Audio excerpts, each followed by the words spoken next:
It was just like everything started going down.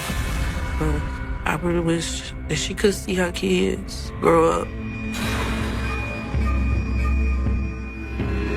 Vanessa laid on the ground with a bullet hole in her chest and blood everywhere.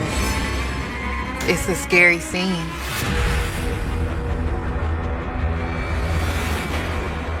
Often when we think about love, there's a happy ever after. But the whole sad situation about this, you have two people who are falling for the exact same person. There's a lot of contention, just jealousy, anger, a lot of fights. It's an environment where there can be a lot of conflict and chaos. I think she had been embarrassed. I think she was angry. And she did a terrible, terrible thing.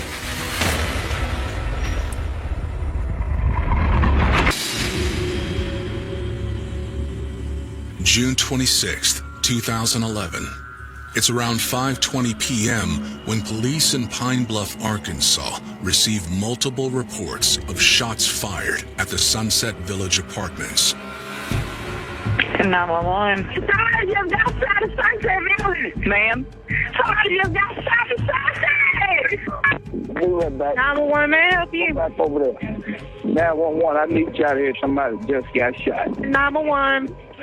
But y'all please come to his apartment in Sunset. Please, this girl got shot at her chest. I was an on-call detective. I received a call about a possible shooting victim that was laying at our apartment complex on the ground. Upon my arrival, there was a lot of people out. It was kind of chaotic. And a lot of people were screaming. A lot of people was hollering at the police.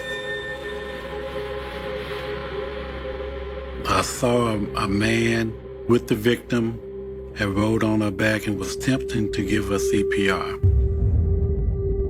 She had a single gunshot wound to the back. Officers check her ID. They find out that she is a 21-year-old named Vanessa Bearden and a mom of two. Paramedics arrive on the scene moments later. Vanessa's unresponsive, but they do find a pulse, so they're hopeful, and first responders are working really hard to save her life and rush her to the hospital.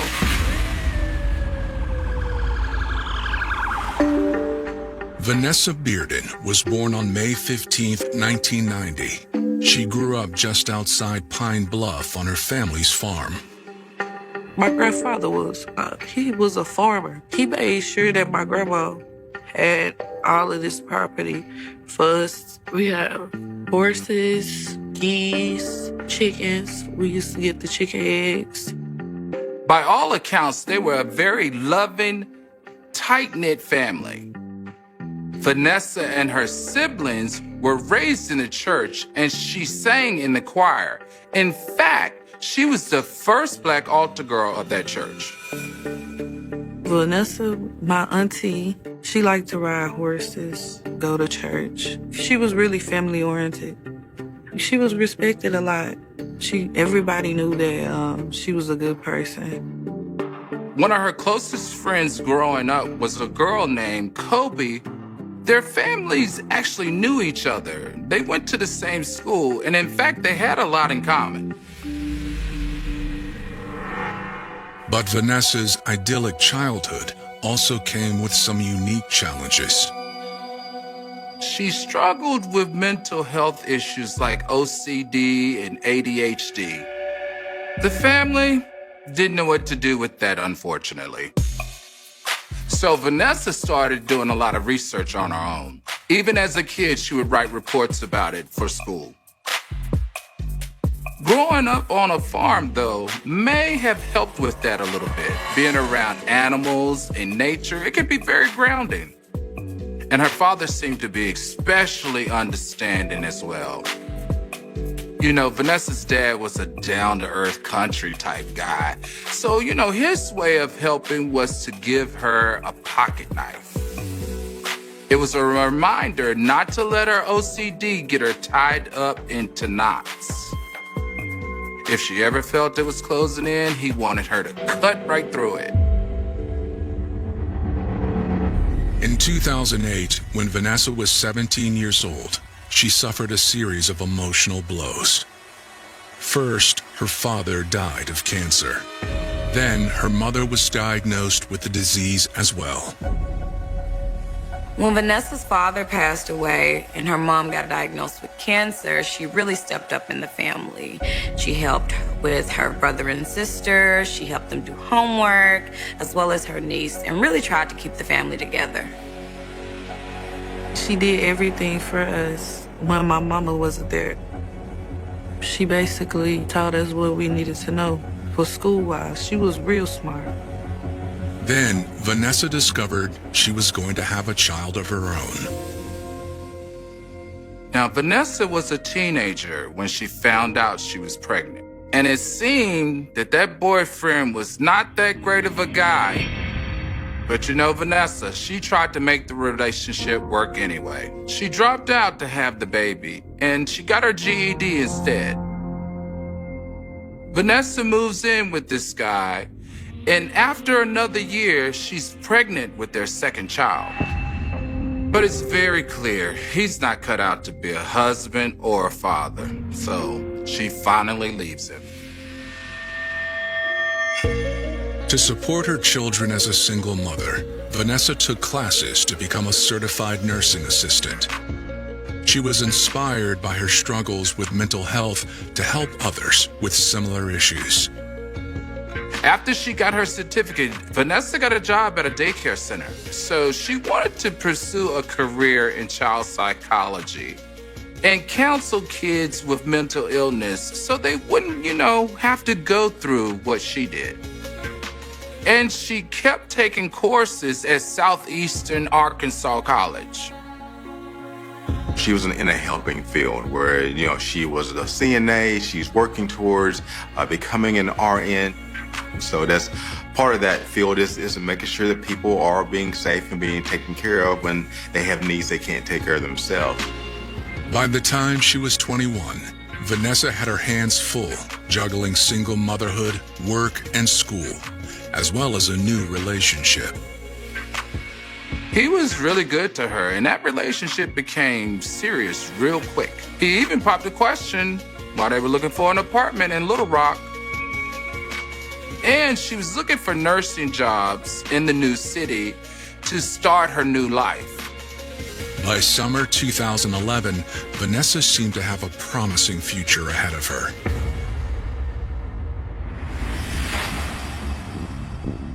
But now, she's been shot outside an apartment building, and police want to know why.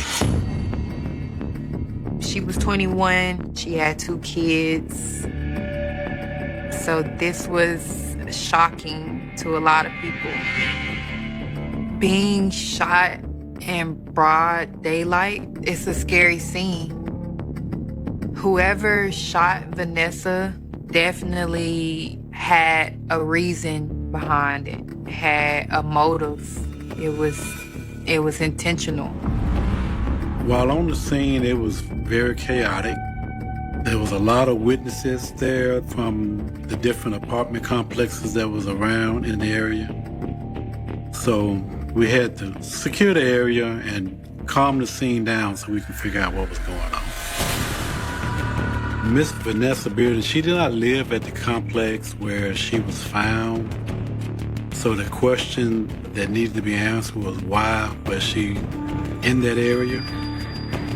Was it a boyfriend, ex-boyfriend, a significant other, attempted robbery? Why was she shot?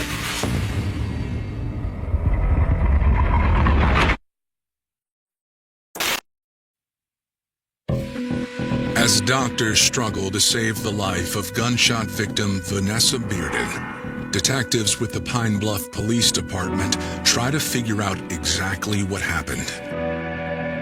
There were multiple 911 calls coming into dispatch that day. There are reports of a woman being shot. There are several apartment buildings all nearby, and many of the witnesses are residents who heard the commotion and also the gunshot. But what led up to this moment? They know from experience that time is not on their side. So police need to move quickly before witnesses scatter or decide to stay silent. I believe in a lot of small communities, especially African American communities, there's not always a connection between the police and the community. In those communities, most individuals will take care of their own things, so if a problem is occurring, the authorities aren't always called in to settle disputes or things of that nature because there may be a lack of trust that is there. Investigators start with the man who was giving Vanessa CPR when first responders arrived. The Good Samaritan, who still has blood on his clothes, actually is the reverend of the church across the street where Vanessa got shot. He heard some gunshots and then almost immediately heard some females screaming for some help. And he went to the area where they were, and he discovered Vanessa Beard and discovered that she had been shot. He began to give her first aid. He says he saw a few girls running from the scene when he got there. He said he also saw a young lady in the breezeway with a gun. He said he didn't recognize her, but he feels confident that he could pick her out of a lineup. The Reverend also gives police a pocket knife he found in Vanessa's waistband. He has no idea whether she used it during the fight. Now, it's not uncommon that women carry knives. Sometimes it's for protection, when they're walking by themselves. Maybe some women who aren't comfortable carrying guns have been known to carry knives on them. Pine Bluff is a bit on the rough areas, I won't lie. It has its nickname coined as Crime Bluff. Yeah. I carry a pocket knife for my protection. I have one in the car. I have one in my purse. It's just because as a female in Pine Bluff, or as a black female in general, I feel like it's important to just have some type of protection. So investigators don't find any blood on the knife, so it definitely doesn't look like it's a stabbing. But there is a 9mm shell casing on the ground. Police take the bullet casing into evidence, but there's little else to go on. They're hoping someone will be able to identify the suspected shooter, whom witnesses describe as a young African-American woman. The apartments in this complex are really close together, and they're all connected by this breezeway. So when something happens, someone will either hear it or see it. Police are interviewing everyone, and everyone pretty much had the same story. It all began in the apartment parking lot earlier that day. They said that the suspect was involved in an argument that escalated into an altercation with 8 females. They said also that they saw someone recording this fight on their phone. There were people from all over those apartment complexes. There's 4 or 5 apartment complexes that sit right there in that 2 or 3 block area. There were 20, 30, maybe even 40 people there, all of them with cell phones. The witnesses, however, were not sure what that initial fight was about, but a man broke it up and put the suspect in a car. They drove away, and the crowd dispersed. Now, a few of the other women involved in the fight stayed there, though. A short while later, the suspect returns and approaches Vanessa and her friend through the apartment breezeway. And the guy who broke up the fight is no longer with her, and now she's got a gun. She exchanges words with these other women, and it gets very heated. That's when she opens fire. They hear a gunshot, and they see Vanessa collapse. They then see the shooter go over to Vanessa stand over her, and then walk away. Witnesses believe the shooter lives in the apartment complex. Luckily, someone comes forward who can identify her. While police are still on the scene, a young lady comes up to one of the officers and introduces herself as Colby. She's Vanessa's friend and was also there when everything happened. She says she knows exactly who the shooter is and why she did it. This was all about revenge.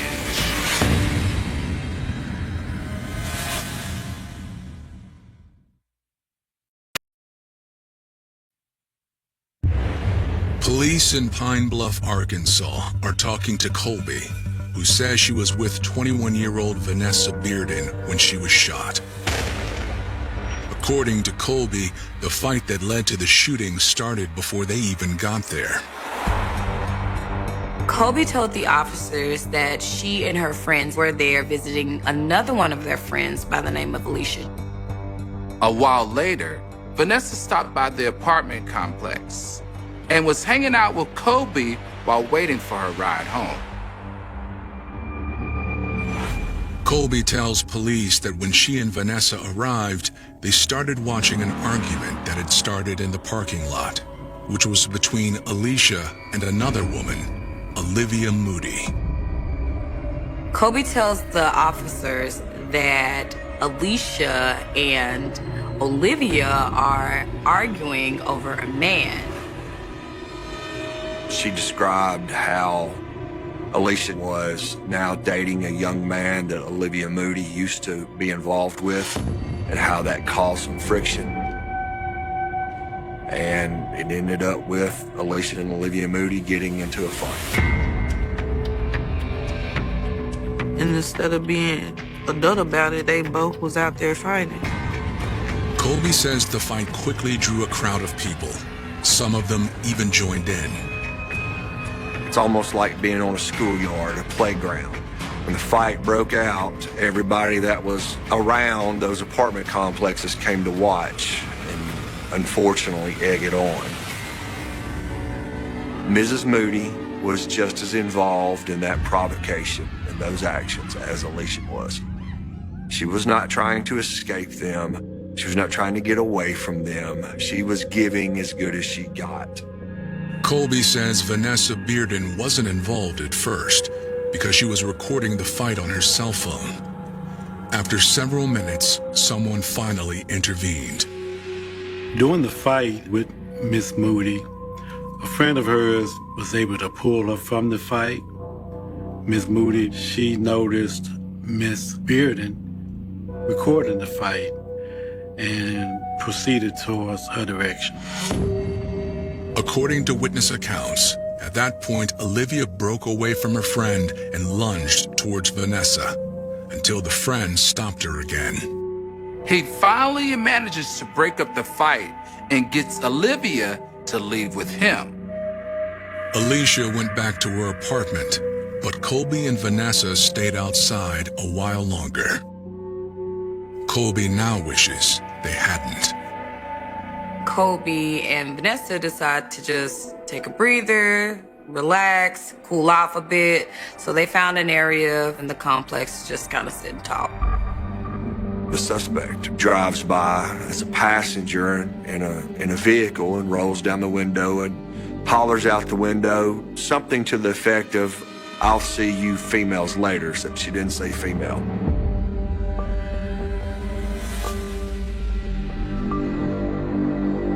Colby says Vanessa showed her the knife that her dad gave her. Like she was ready if anything happens. But unfortunately, the knife was more of a security blanket than a weapon. Colby says she felt like Olivia was setting them up, and it turns out she was right. Apparently, in that time, she went and got a gun and was trying to bait them back to fight. Colby says she and Vanessa eventually decided to head back through the breezeway. That's when Olivia stepped around the corner. She is walking towards them. Then she brandishes that firearm at them. Kobe immediately takes off running and hears the gunshots. She thinks Vanessa's right behind her, but she's not. The bullet hit Vanessa in her back as she was running away, and it came out through her chest, and she just collapsed to the ground. But if Olivia's disagreement was with Alicia, why did she go after Vanessa? I remember kind of being shocked that Alicia, the main person that Olivia Moody had the complaint with, was not even there. Miss Bearden just got drawn into this situation by being a friend. It could be that Olivia was upset with Vanessa because she was recording the fight. Or maybe she was angry because they were all ganging up on her, and she didn't care who she shot. When investigators talk to Alicia at her apartment, she verifies Colby's story, but she wasn't there to witness the shooting itself. The other man Colby mentioned is nowhere to be found. Nobody knew who he really was. Wasn't as if we had a name associated with a person that could go be interviewed immediately after the incident. The only person detectives haven't spoken to yet is Olivia Moody herself. But before they can do that, they get some terrible news. Vanessa was rushed to Jefferson Regional Medical Center. And despite the doctor's best efforts, she succumbed to her injuries, and she was pronounced dead at the hospital. With her being gone, it took from us too. She the heart of the family. Her and Vanessa and my mom, like, we lose them, we ain't got no family. Vanessa's death also means the case has officially become a homicide. Investigators don't know yet if this woman intended to kill Vanessa, but either way, she's looking at a murder charge.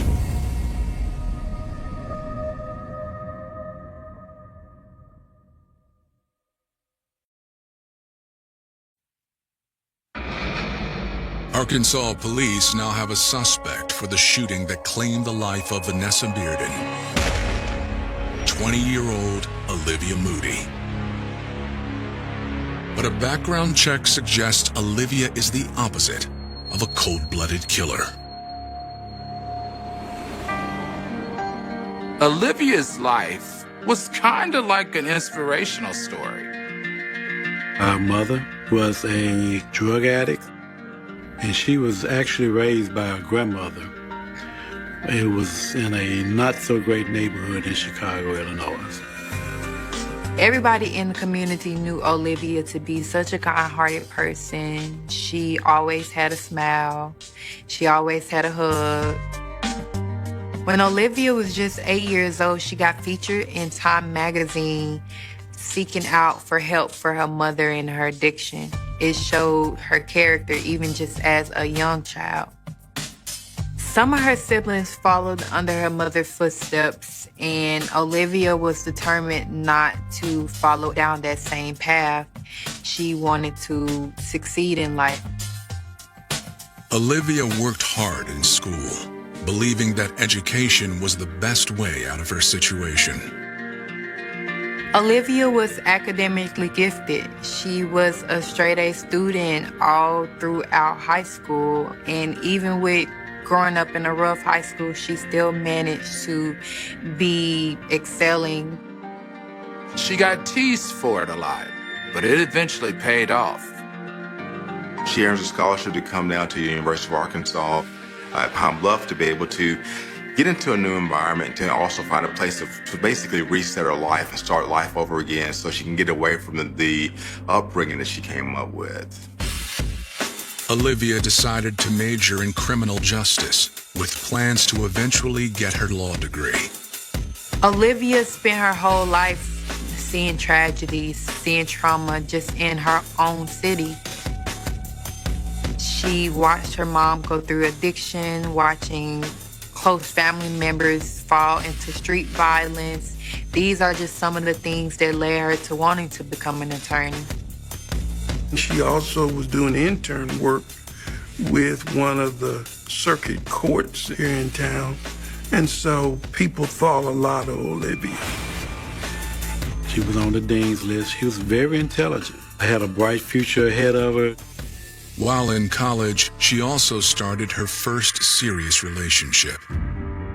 Olivia was somewhat of an oddball in Pine Bluff. She was able to find a boyfriend and find love. She was finally happy. She was really finding her way. Growing up and maybe not having secure relationships with her parents and finding, someone that she could be in love with and she started to feel safe with and started to maybe establish a family of her own. Olivia was heartbroken when her boyfriend suddenly broke up with her and started dating Alicia, the young woman from the recent fight. Olivia was in love with her boyfriend, and when Alicia came and basically stole him, that was very devastating for her and upsetting. Love triangles can be really tricky. It often leads to a lot of drama.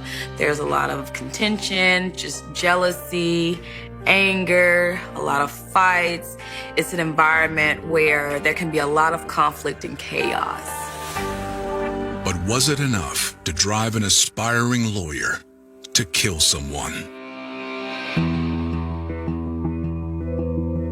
We went to the apartment where the witnesses told us that she lived, knocked on the door. She opened the door, asked her if she was Olivia Moody. She stated that was her. When we told her we was going to place her on arrest and take her for questioning, she didn't seem like she was upset at that time. She seemed more like she was relieved. I told her I was going to read her rights before I asked any questions. She said she understood that because she was a student at UAPB and she was a criminal justice major. So I read her rights, and what I found interesting was she told me that the correct charge that you would have for me would be second-degree murder.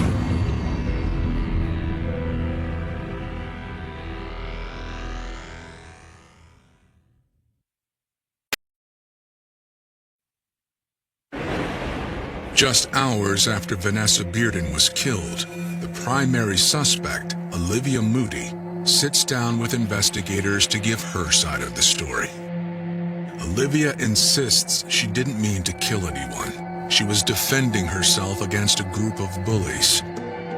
Olivia admits that she was upset about her boyfriend and his relationship with Alicia. But according to her, Alicia was the one that wouldn't let it go. Alicia definitely was cocky about it. She was excited. She wanted to brag. She definitely wanted to rub it in Olivia's face. Constant picking, nagging, to the point where Olivia just had to block her. To make matters worse, Alicia's apartment was just across the street from Olivia's. But it was crystal clear that they did not like each other. And a fight was bound to happen when they all live in that small area with all those different complexes. And on June 26th, the two finally collided. Olivia decided to go to the corner store down from her apartment complex. There, she was met by Alicia and a group of her friends, and that's when everything started. The way Olivia tells it, Alicia was the one that jumped her first. Now they get into it, but guess what? Olivia is tougher than anyone gave her credit for. Once Olivia seemed to be getting the better of Alicia, her friends jumped in the fight. And basically, well, when it's many on one, the many usually win. The video taken of the fight shows clearly Olivia was outnumbered.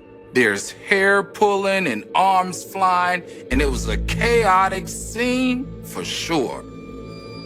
Olivia was actually knocked over into a ditch, and she assumed the fetal position. Olivia says she was afraid the group of women was going to kill her until her friend arrived to break up the fight. As he pulls her away, Olivia notices Vanessa recording. She's already upset that all these women are gaining up on her, but then when she saw someone recording it, that took her to a whole nother level. But her friend stopped her before the fight could escalate any further. Put Olivia in his car and took her to one of Olivia's friends' house so that she could feel safe somewhere, because these same girls were already harassing her at her place. He also gave her the gun to protect herself. Olivia claims that at the time, neither of them expected she would have to use it. Sometime later, Olivia returns back to the apartment, and the girls who had fought her where Olivia lived were gathered not too far from her apartment. Olivia says she had her friend drop her off at the back entrance so that she could avoid all of them. But as she walked past the breezeway, she heard one of them shout, "Get her!" Olivia says that's when she saw Vanessa coming towards her and pulled out the gun. Olivia closed her eyes and shot the gun. And that's when Vanessa was hit. Miss Moody, in her testimony that she gave, she admitted firing the gun, but she also said that she was really just trying to scare them away.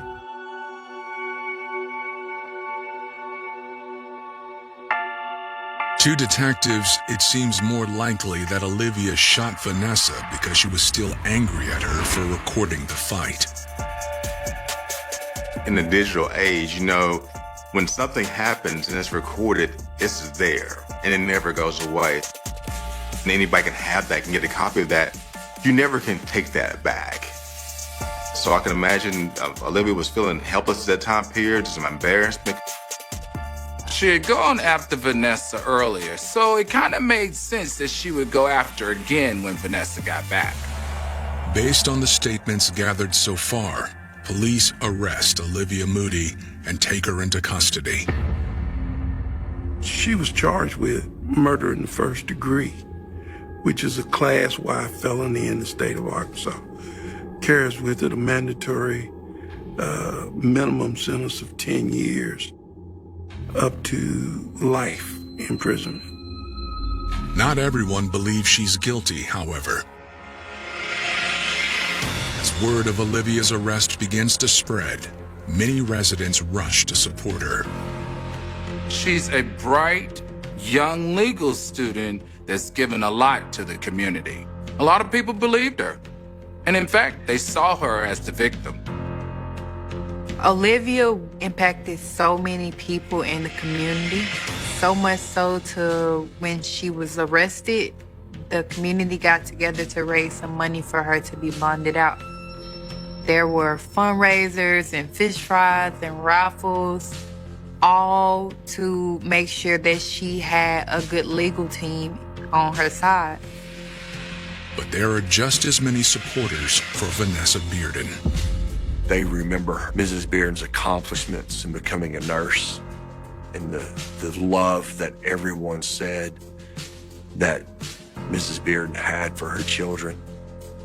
People in the community also helped raise money for Vanessa's mother because she was left to raise 2 children on her own, all while having terminal cancer.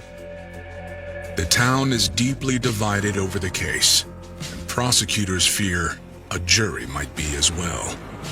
Some felt like it was self-defense. Some felt like it was murder.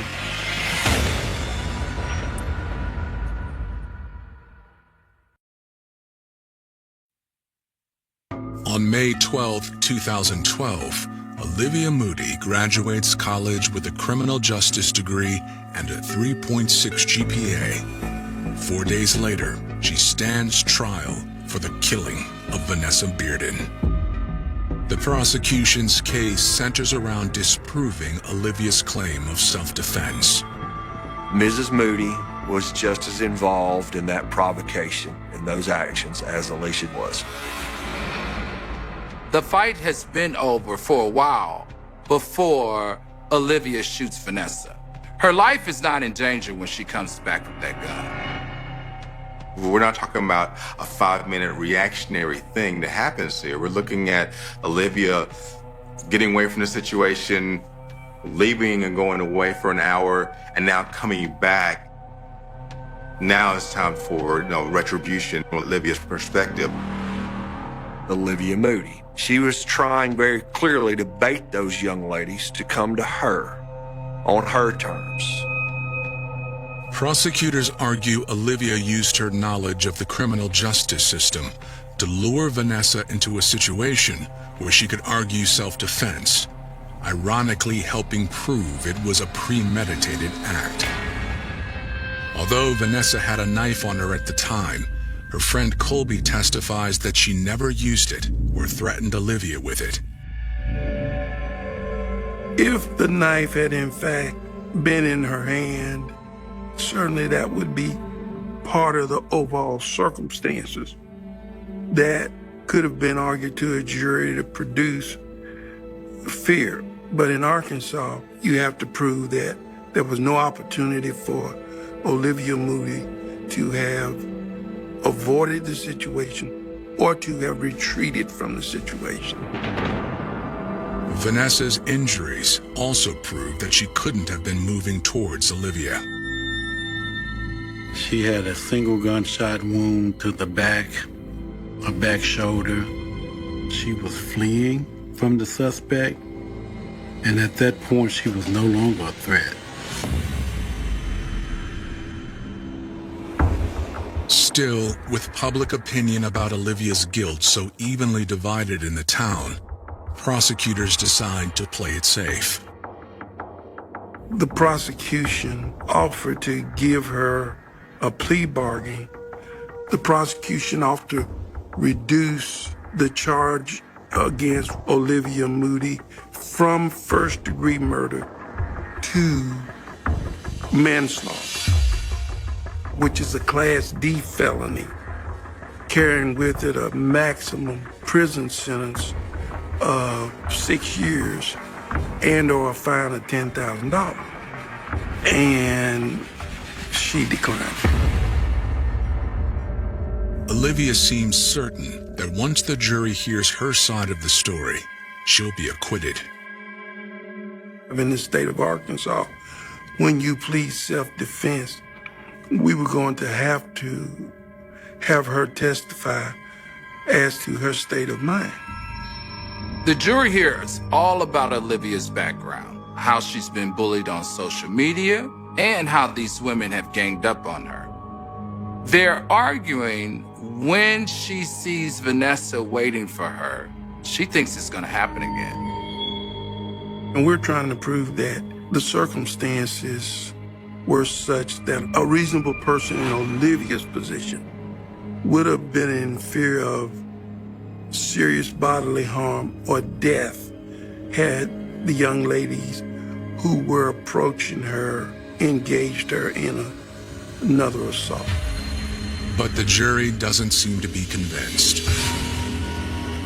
Olivia came across to jurors as not being remorseful, especially given her obvious intelligence and education.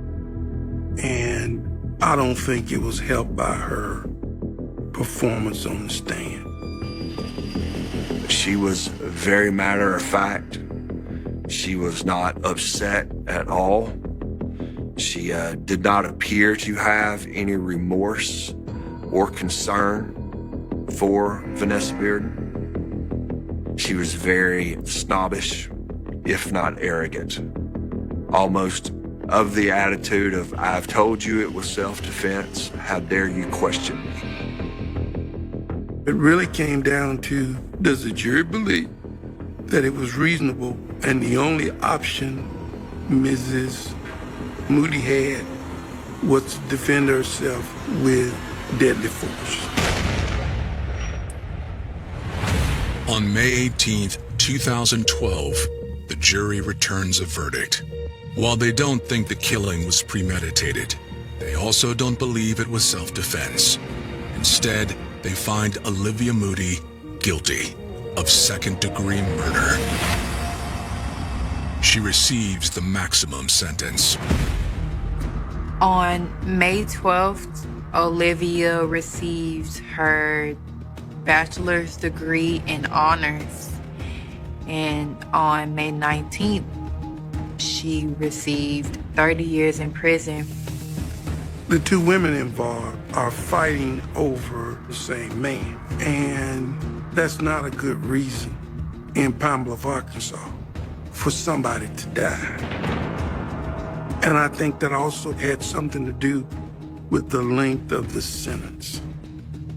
In the minds of some jurors, when you talk to them, they had an expectation that of someone with Olivia's education, training, and intelligence, that she would make different choices, rightly or wrongly.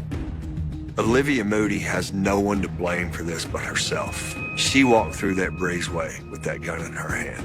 She shot Vanessa Bearden as Vanessa Bearden was unarmed and ran away from her. That is no one's fault but Olivia Moody's.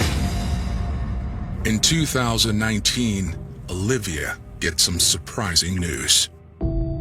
After serving just 7 years of her sentence, Olivia went in front of the parole board, and she was released on September 27th, 2019, which actually was her 29th birthday.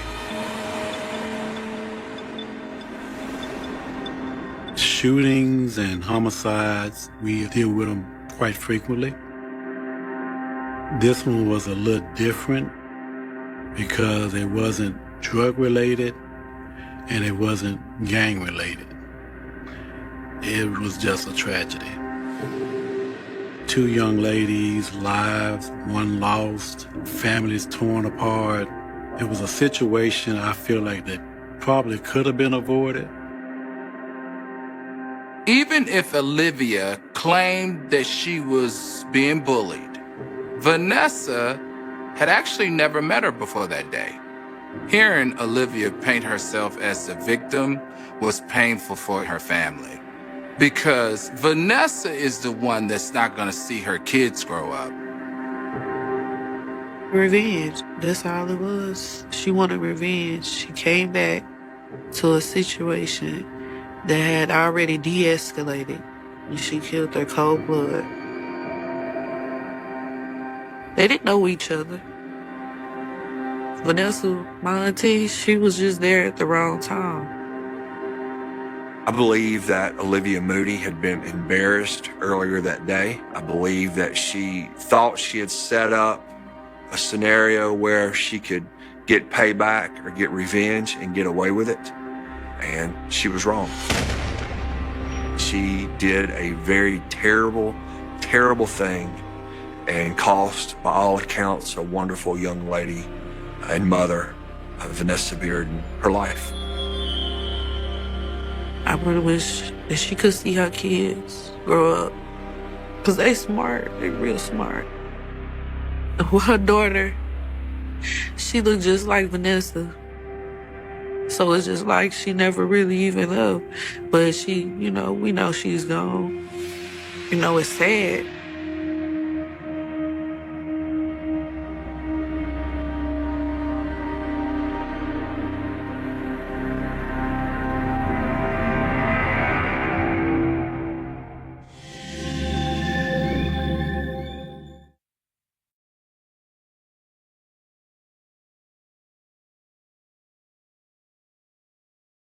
The road begins like any other road. It cuts through mountains, curves around rivers, and disappears into forests so vast that they seem to swallow the horizon itself. During the day, Highway 16 in northern British Columbia can look breathtaking. Snow-capped peaks stand in the distance like silent guardians. Endless pine trees stretch toward the sky. Small towns emerge briefly from the wilderness before vanishing again behind walls of green. To a traveler passing through, it might feel peaceful. But when darkness falls, the highway becomes something else. The headlights of a lone vehicle illuminate only a narrow tunnel through the blackness. Beyond that beam of light lies an ocean of forest. There are stretches where a driver can travel for miles without seeing another car. No houses, no businesses, no signs of life. Only the sound of tires rolling across asphalt and the unsettling feeling that the wilderness is watching. For decades, people living in northern British Columbia have carried stories about this road. Stories whispered around kitchen tables. Stories repeated at community gatherings. Stories passed from parents to daughters. Don't hitchhike after dark. Don't accept rides from strangers. Don't walk alone on Highway 16. And above all, if someone disappears, pray they come home before the forest claims them. Because too many never did. Over the years, dozens of women and girls vanished along this lonely stretch of highway. Some were Indigenous teenagers, trying to reach a nearby town. Some were young mothers. Some were students. Some were simply trying to get home. A few were found. Many were not. The disappearances seemed scattered at first, separated by years, by distance, by circumstance. One girl vanished in the late 1960s. Another disappeared decades later. Then another. And another. Different faces. Different families. Different dreams. Yet somehow the same road. The same silence. The same ending. No one knew exactly when people began calling it the Highway of Tears. Perhaps the name emerged slowly, born from grief accumulated over generations. Perhaps it came from the tears shed by mothers standing beside missing person posters that faded under rain and snow. Perhaps it came from fathers who drove the highway night after night searching ditches, forests, and abandoned roads for daughters who never returned. Or perhaps the highway earned its name because every kilometer seemed to carry a story of loss. A story that nobody wanted to hear. A story that nobody could forget. What makes the Highway of Tears different from most true crime cases is that there is no single crime scene. There is no single body. There is no single victim. And there is no single killer. Instead, there is a corridor of mysteries stretching hundreds of kilometers across one of the most isolated regions in Canada. Imagine trying to investigate a disappearance when the potential crime scene is larger than some countries. Imagine searching endless forests where a body could remain hidden for decades. Imagine trying to identify a suspect when years pass between cases and witnesses are scarce. Now imagine being the family waiting for answers. Waiting through birthdays. Waiting through holidays. Waiting through decades. Waiting for a phone call that never comes. For many families, that wait continues to this day. The forests of northern British Columbia are beautiful, but beauty can be deceptive. The trees are dense enough to conceal secrets. The mountains create natural barriers. Rivers carve through the landscape like scars. In winter, snow blankets everything beneath a cold white silence. In summer, the wilderness becomes a maze of vegetation where even experienced searchers can become disoriented. If someone vanished here, the land itself seemed determined to keep the truth hidden. And sometimes it did. There were cases where remains were discovered years after a disappearance. There were cases where only fragments were found. There were cases where nothing was ever recovered at all. Just absence. Just questions. Just a bedroom left untouched. A family photograph frozen in time. A voice remembered but never heard again. For outsiders reading newspaper headlines, these cases often appeared as isolated tragedies. Another missing woman. Another unsolved investigation. Another brief article before public attention moved elsewhere. But for the communities along Highway 16, the disappearances formed a pattern. A terrifying pattern. Every new missing person report reopened old wounds. Every discovery of human remains brought renewed fear. Every passing year, without answers, deepened the suspicion that something far darker was unfolding. Some believed a serial killer was stalking the highway. Others believed multiple predators were exploiting the same vulnerable conditions. Many feared the truth was even more complicated than anyone imagined. Because the road offered opportunities. Long stretches without witnesses. Limited transportation. Remote communities. Young women forced to rely on strangers for rides. A predator looking for victims could find them here. And a predator looking to hide evidence could find endless places to do so. As the years passed, names began accumulating. Each name represented a life. Not a statistic. Not a headline. A person. Someone who laughed. Someone who loved. Someone who had plans for the future. Someone whose absence left a permanent wound behind. Gloria Moody. Alberta Williams. Ramona Wilson. Roxanne Thiara. Nicole Hoare. Ayala Sarik Olga. And many more. Some of their stories would become nationally known. Others would fade from public memory. But for their families, forgetting was never an option. The tragedy of the Highway of Tears is not measured only by the number of missing women. It is measured by the number of people left behind. Mothers waking up every morning wondering what happened. Brothers carrying guilt for not being there. Friends replaying final conversations over and over in their minds. Communities living with fear that the next victim might be someone they know. There is a particular cruelty in an unsolved disappearance. Death, as devastating as it is, eventually provides certainty. A disappearance does not. A disappearance traps families between hope and despair. Maybe she is alive. Maybe she is suffering somewhere. Maybe she is waiting to be rescued. Maybe she is gone. The mind cycles endlessly through possibilities. Years become decades. Questions become permanent companions. And every time the phone rings unexpectedly, a small part of the heart still wonders. Could this be the answer? Most of the time, it isn't. By the early 2000s, public pressure had grown impossible to ignore. The number of disappearances, the similarities between cases, and the frustration of families forced authorities to take a deeper look. But by then, many opportunities had already been lost. Witnesses had forgotten details. Evidence had deteriorated. Memories had faded. Entire lives had passed since some of the earliest disappearances. The road had continued carrying traffic. The forests had continued growing. The years had continued moving forward. Yet the questions remained exactly where they had always been. Waiting. Waiting for someone to connect the dots. Waiting for someone to explain why so many women disappeared along the same highway. Waiting for justice. The deeper investigators looked, the more unsettling the mystery became. Some cases seemed connected. Others did not. Some suspects emerged. Some were ruled out. Some theories collapsed under scrutiny. Others refused to disappear. Instead of one clear answer, investigators found layers of uncertainty. The Highway of Tears was becoming more than a criminal investigation. It was becoming a symbol of fear, a symbol of neglect, a symbol of communities that felt ignored, a symbol of families who believed their loved ones deserved more attention than they had received.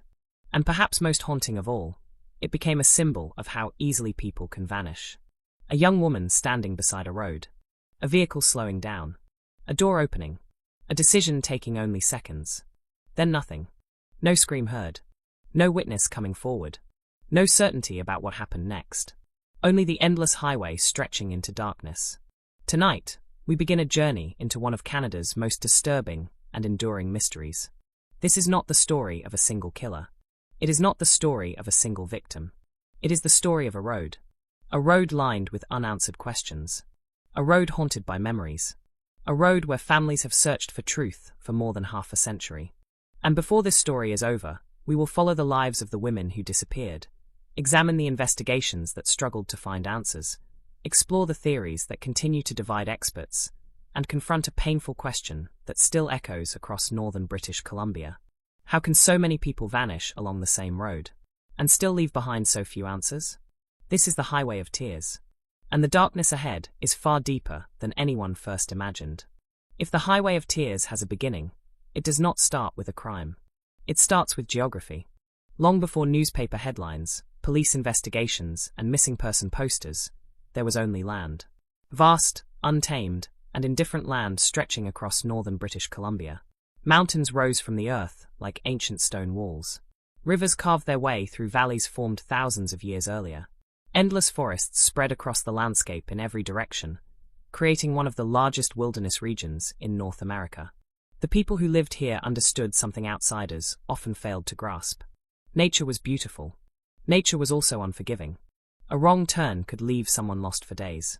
A sudden snowstorm could erase roads and landmarks within hours. Temperatures could drop dramatically after sunset. Distances that looked manageable on a map could become exhausting realities in the wilderness. This was not a place that tolerated mistakes. And yet thousands of people called it home. Highway 16 cuts through the heart of this region. Known as the Yellowhead Highway, it stretches across western Canada, but the section that would eventually become known as the Highway of Tears runs roughly 720 kilometers between Prince George and Prince Rupert. To understand the mystery, one must first understand this road. Driving Highway 16 is unlike driving through a major urban corridor. The journey passes through isolated communities, separated by vast stretches of wilderness. A traveler might leave one town and not encounter another for dozens of kilometers. Cell phone coverage was unreliable for many years. Public transportation was limited or non-existent in some areas. For locals, these conditions were simply a fact of life. For vulnerable individuals, they could become a matter of survival. Small communities dot the highway like islands in an ocean of forest. Places such as Smithers, Burns Lake, Vanderhoof, Houston, Terrace, and Prince Rupert developed around industries that shaped northern British Columbia for generations. Logging, mining, fishing, railroads. The towns possessed a rugged resilience. People knew their neighbors. Families often remained in the same communities for decades. News traveled quickly. When someone died, everyone attended the funeral. When someone disappeared, everyone felt the loss. Yet these communities also faced challenges rarely understood by people living in major Canadian cities. Economic opportunities were limited. Jobs could disappear when mills closed or resource prices fell. Transportation options were scarce. Many families struggled financially. And for young people, particularly young women, getting from one place to another often meant relying on rides from friends, relatives, or complete strangers. Hitchhiking became common. Not because it was safe, because it was necessary. A teenager needed to reach school. A mother needed to get to work. A young woman wanted to visit family in the next town. Without reliable buses or personal vehicles, standing beside the highway with a thumb extended became part of daily life. People knew the risks, but they also knew they had few alternatives. To understand why so many victims were Indigenous women, one must also understand the history of Indigenous communities in Canada. For generations, Indigenous peoples faced systemic discrimination, forced displacement, residential schools, poverty, and barriers to education and employment. The consequences of these policies echoed through families and communities long after the official programs ended. Many Indigenous communities along Highway 16 experienced higher rates of poverty than surrounding populations. Access to services was limited. Transportation infrastructure was inadequate. Opportunities were often concentrated far from where people lived. Young Indigenous women frequently traveled between communities seeking education, employment, healthcare, or family connections. The road became a bridge connecting lives. It also became a place of danger. As years passed, another reality emerged. When Indigenous women disappeared, the response was often different. Families would later describe reporting loved ones missing only to encounter skepticism. Some were told to wait. Others felt authorities assumed the missing women would eventually return on their own. Whether intentional or systemic, the result was the same. Critical hours sometimes slipped away. And in missing person cases, time is often the most valuable resource investigators possess. Northern British Columbia, in the late 20th century, was a world far removed from modern expectations. There were no smartphones, no GPS tracking, no social media posts revealing a person's location, no digital footprints documenting every movement. A young woman could leave home and effectively disappear from the record within minutes. If witnesses were unavailable and evidence scarce, investigators often had little to work with. The forests surrounding Highway 16 amplified these challenges. Millions of trees stretched across rugged terrain. Abandoned logging roads branched into remote wilderness. Countless lakes, rivers, and ravines created natural hiding places. If a predator wanted privacy, the landscape provided it. If evidence needed to be concealed, the landscape provided that too. And if investigators arrived weeks, months, or years later, nature often erased whatever traces remained. Rain washed away evidence. Animals scattered remains. Vegetation reclaimed disturbed ground. The wilderness became an accomplice to silence. During the winter months, the highway transformed again. Snowstorms could reduce visibility to almost nothing. Roads became slick and dangerous. Vehicles occasionally slid into ditches and vanished beneath deep snowdrifts. Entire regions seemed isolated from the rest of the world. For someone stranded alone, help could be hours away. For someone in danger, there might be nobody to hear a cry for help. Even during summer, the environment carried an eerie sense of isolation. The days were long. The forests appeared endless. Travelers could drive for extended periods without seeing another vehicle. As darkness approached, shadows filled the spaces between trees. The wilderness seemed to close in around the road. Locals learned to respect that feeling. Visitors often underestimated it. The first disappearances did not immediately create a national mystery. Individual cases were treated as individual tragedies. A missing girl here. A murdered woman there. Communities mourned, investigations unfolded, and life continued. At least on the surface. But beneath that surface, concern was growing. Patterns were beginning to emerge. The same road appeared repeatedly in police reports. The same communities appeared repeatedly in newspaper stories. The same fears echoed through families. Parents warned daughters not to hitchhike. Friends promised to call when they arrived safely. Communities organized rides whenever possible. Yet the disappearances continued. What made the situation especially frightening was the randomness. There was no obvious profile. Some victims were teenagers. Others were adults. Some came from indigenous communities. Others did not. Some vanished during daylight. Others disappeared after dark. The only consistent factor seemed to be the highway itself. People began asking difficult questions. Was there a serial killer operating in northern British Columbia? Were multiple predators taking advantage of the same conditions? Were some cases connected while others were not? The uncertainty created a unique kind of fear. A known threat can be avoided. An unknown threat can be anywhere. As the decades passed, the mystery became woven into the identity of the region. Children grew up hearing stories about women who never came home. Families developed routines designed to keep loved ones safe. Communities organized awareness campaigns. Missing person posters appeared on bulletin boards, storefront windows, and community centers. Faces stared back from photographs. Young faces. Hopeful faces. Faces frozen forever at the age they disappeared. Meanwhile, northern British Columbia continued changing. Industries rose and fell. New generations came of age. Roads improved. Technology advanced.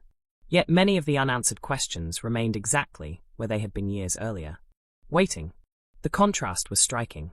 The natural beauty of the region attracted tourists from around the world. Travel magazines celebrated the mountains, lakes, and forests. Photographers captured breathtaking landscapes. Visitors described the scenery as peaceful and majestic. For many local families, however, the landscape carried different memories. A mountain might mark the area where search teams once gathered. A forest might conceal a place where remains were discovered. A stretch of road might represent the last known location of a missing daughter. The beauty never disappeared. Neither did the grief. Perhaps that is one reason the Highway of Tears became such a powerful symbol. It embodied a contradiction. A place of extraordinary beauty that also held extraordinary sorrow. A road connecting communities, while simultaneously separating families forever. A landscape capable of inspiring awe and fear at the same time. By the early years of the 21st century, the phrase Highway of Tears had spread far beyond northern British Columbia. The name itself carried emotional weight. It suggested not one tragedy, but many. Not one victim, but generations. Not one investigation, but a continuing search for answers. Journalists began paying greater attention. Advocates demanded action. Families spoke publicly about their experiences. What had once seemed like isolated incidents was increasingly recognized as something larger. Something systemic. Something that demanded examination. Yet despite growing awareness, the mystery remained stubbornly resistant to resolution. The road continued stretching through mountains and forests exactly as it always had. Vehicles continued traveling its length. Communities continued building lives along its path. And somewhere within that landscape existed answers that investigators had spent decades trying to uncover. Answers hidden by time. Answers hidden by distance.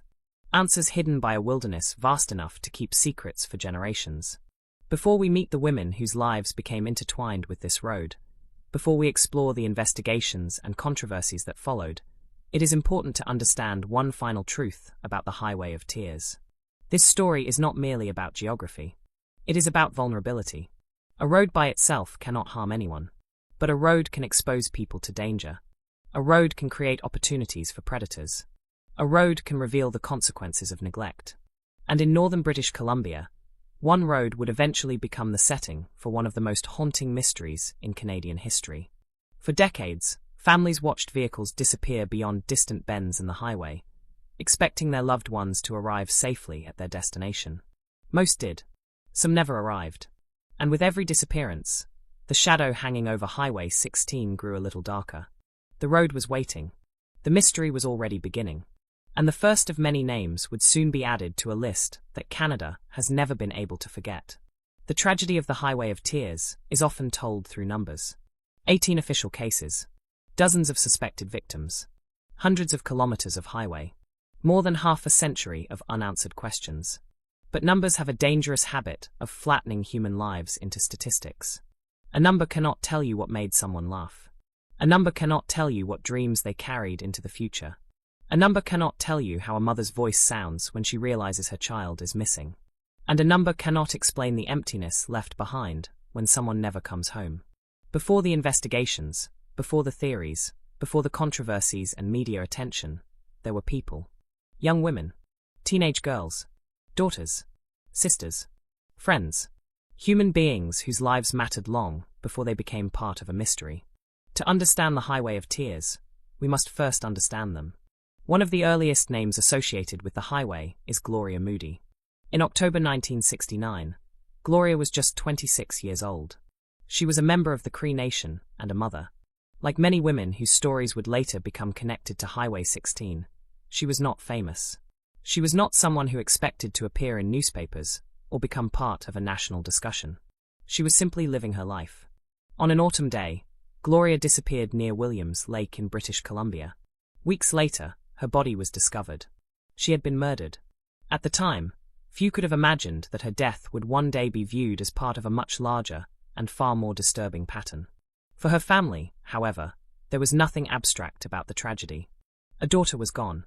A mother was gone. A life had been violently interrupted. Years would pass. Then decades. The questions surrounding her death would never completely disappear. The same would become true for many others.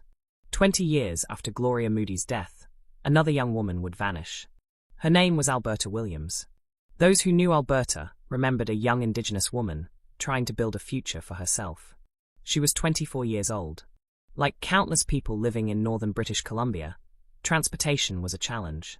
Traveling between communities often required rides from friends, relatives, or strangers. In August 1989, Alberta was attempting to travel along Highway 16 near Prince Rupert. She never reached her destination.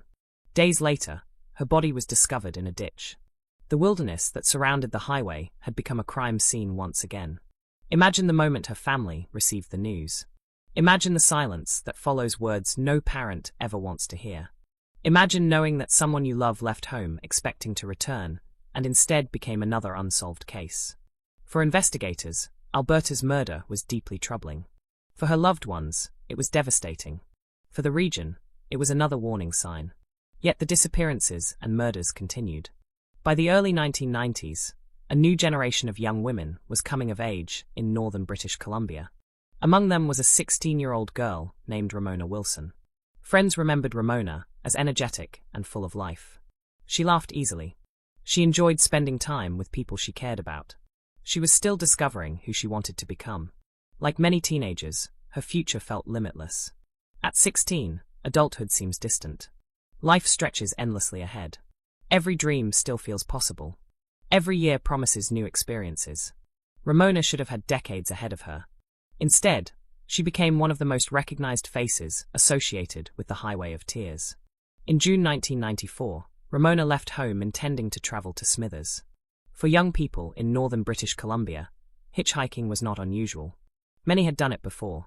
Many believed they could do so safely. That day, Ramona never arrived.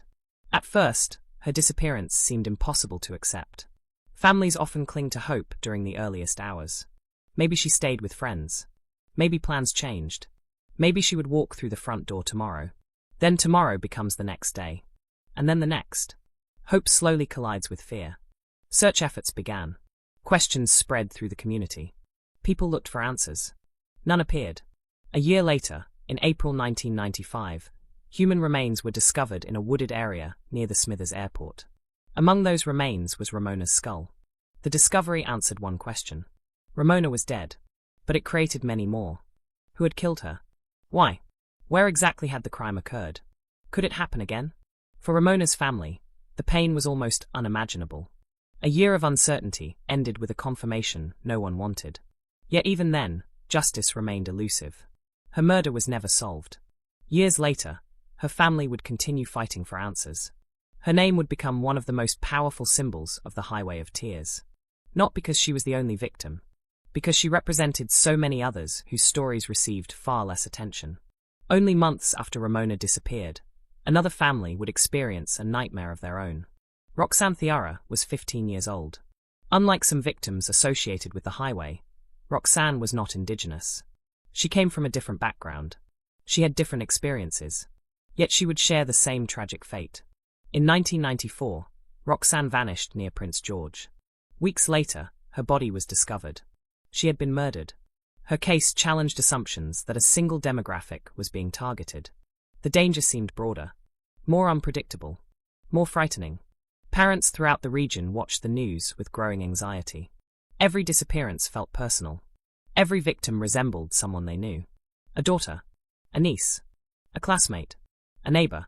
By the late 1990s and early 2000s, fear had become woven into everyday life along portions of Highway 16.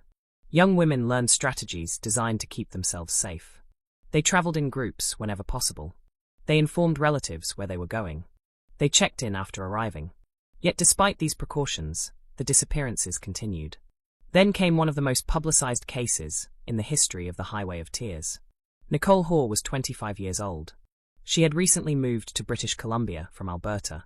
Friends described her as caring, independent, and adventurous. She enjoyed spending time outdoors. She had goals for the future. She was trying to build a life. In June 2002, Nicole was hitchhiking near Prince George. She disappeared. Days turned into weeks. Weeks turned into months. Searches were conducted. Posters appeared. Volunteers joined efforts to locate her.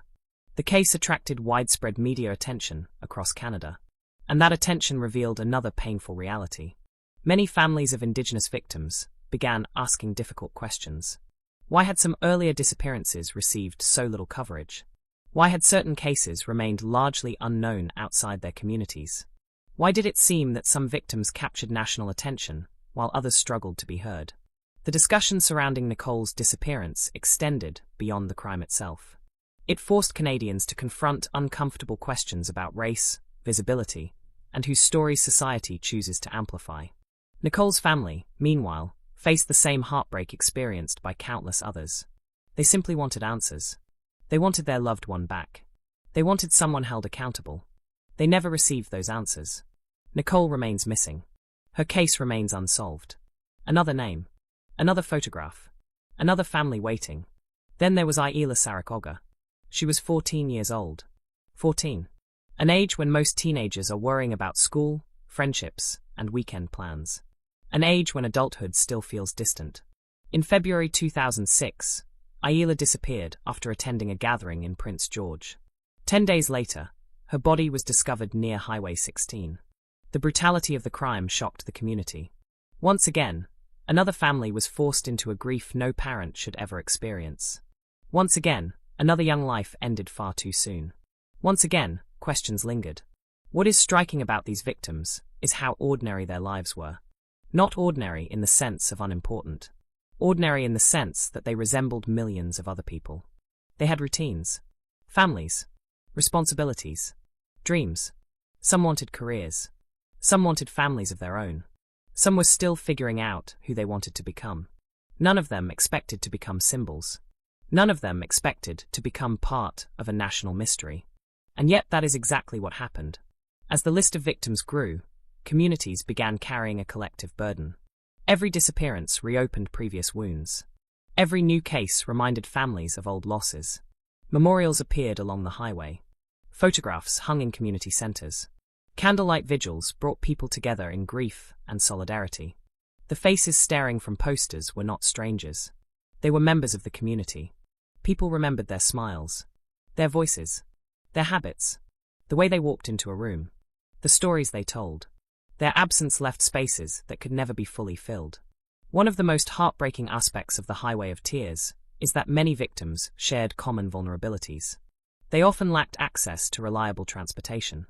They frequently traveled long distances. They lived in remote regions.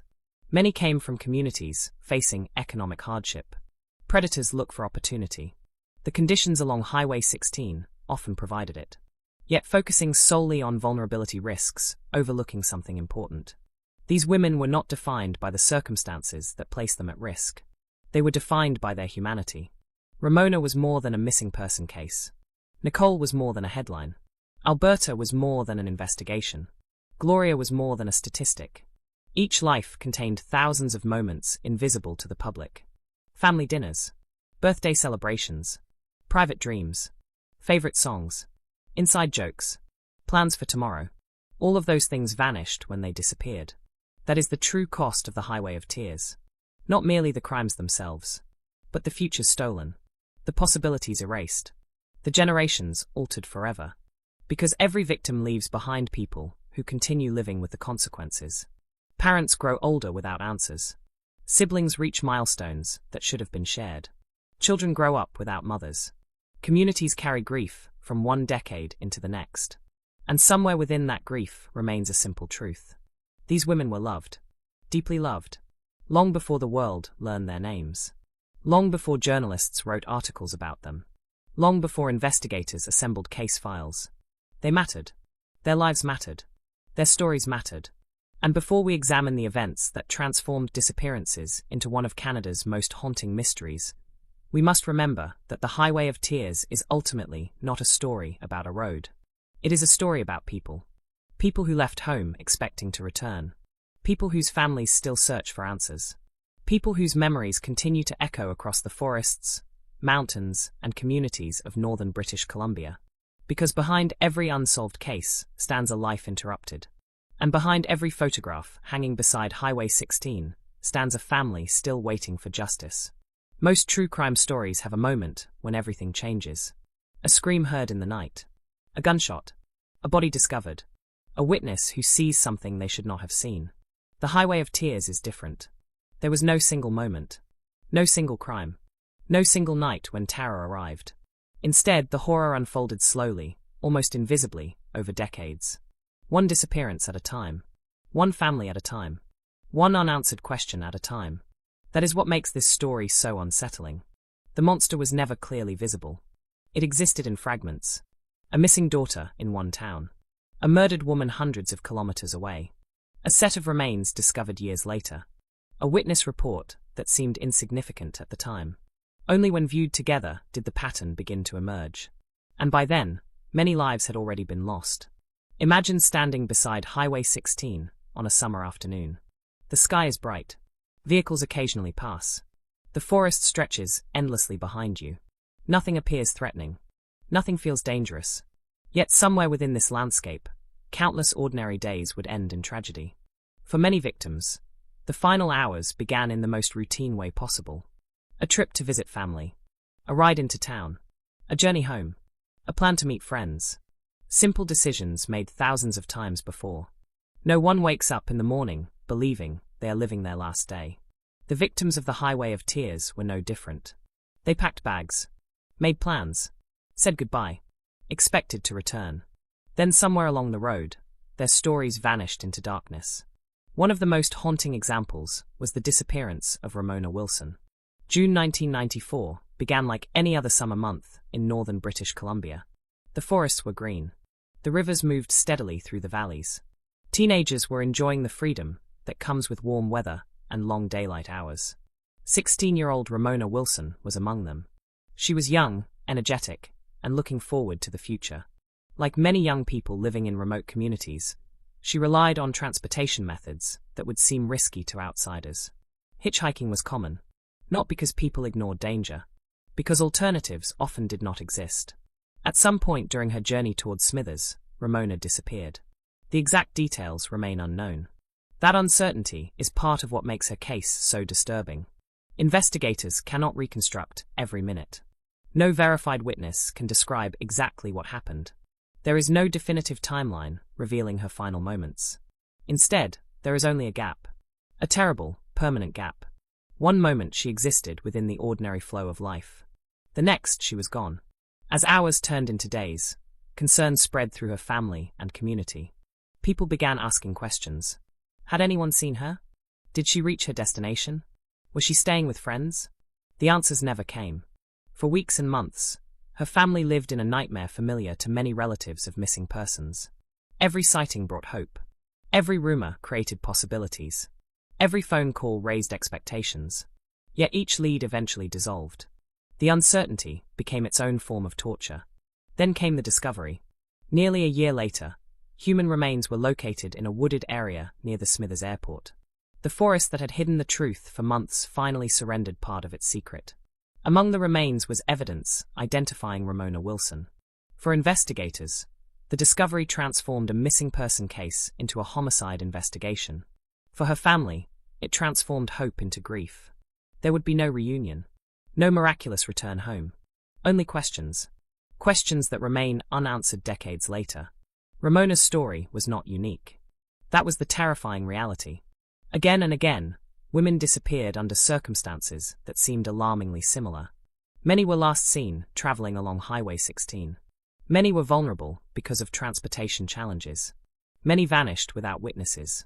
Many left behind families, desperately searching for explanations. Years before Ramona's disappearance, Alberta Williams experienced a similar fate. In August 1989, Alberta was attempting to travel near Prince Rupert. At 24 years old, she was building her life and looking ahead to the future. Like countless others in northern British Columbia, she depended on available transportation options. Somewhere during her journey, something happened. The exact sequence of events remains unclear. What investigators know is that Alberta never reached safety. Days later, her body was discovered near the highway. The wilderness had become a crime scene once again. Picture the scene from the perspective of those who found her. The quiet road, the surrounding forest, the realization that a human life had ended violently in a place where few witnesses existed. Such discoveries leave lasting impressions on investigators, even more so on families. Every homicide creates ripples of grief. Unsolved homicides create ripples that never fully disappear. Then there was Nicole Hoare. Her case would eventually draw national attention and become one of the defining mysteries of the Highway of Tears. By 2002, concerns about disappearances along Highway 16 were already growing. Families were worried. Communities were alert. The danger was no longer entirely invisible. Yet awareness alone could not eliminate vulnerability. Nicole was 25 years old when she disappeared. Friends described her as independent and adventurous. She had recently relocated and was working toward building a future for herself. In June of that year, she was last seen hitchhiking near Prince George.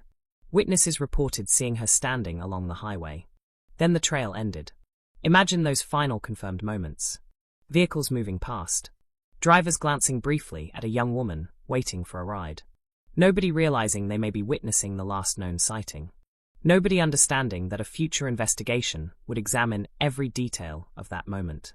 Within hours, Nicole simply vanished. Search teams mobilized. Volunteers joined efforts. Police followed leads. Media organizations reported extensively on the case. Yet despite enormous attention, no definitive answer emerged. Nicole seemed to dissolve into the landscape itself. No confirmed remains. No arrest. No resolution. Only uncertainty. For her family, each passing year became another chapter in a story without an ending. The disappearance of Ayala Saracoga in 2006 delivered another devastating blow to northern communities. At 14 years old, Ayala was still a child. The age alone makes her story especially heartbreaking. Teenagers should be planning dances, school events, and future careers. They should not become homicide victims. After attending a gathering in Prince George, Ayala disappeared. Days later, her body was found near Highway 16. Unlike some earlier cases, investigators eventually secured a conviction related to her murder. Yet even with an identified perpetrator, her death reinforced a frightening truth. The dangers surrounding the highway were not imaginary. Families had been warning about them for years. The risk was real, and it continued claiming lives. As more cases accumulated, people began noticing recurring elements. Victims often disappeared while traveling alone. Many relied on hitchhiking. Many vanished near isolated stretches of road. Many were young women. Many left behind almost no evidence. For investigators, these similarities raised critical questions. Were the cases connected? Was one predator responsible? Were multiple offenders operating independently? The answers remained elusive. Part of the difficulty stemmed from geography. A crime occurring in a major city generates witnesses, security cameras, traffic footage, business records, potential sources of evidence. The Highway of Tears offered very few of those advantages. Large portions of the corridor passed through wilderness. Witnesses were scarce. Evidence deteriorated quickly. Weather erased traces. Time destroyed opportunities. A person could disappear between communities and leave investigators with almost nothing. This reality complicated every investigation. But geography alone could not explain everything.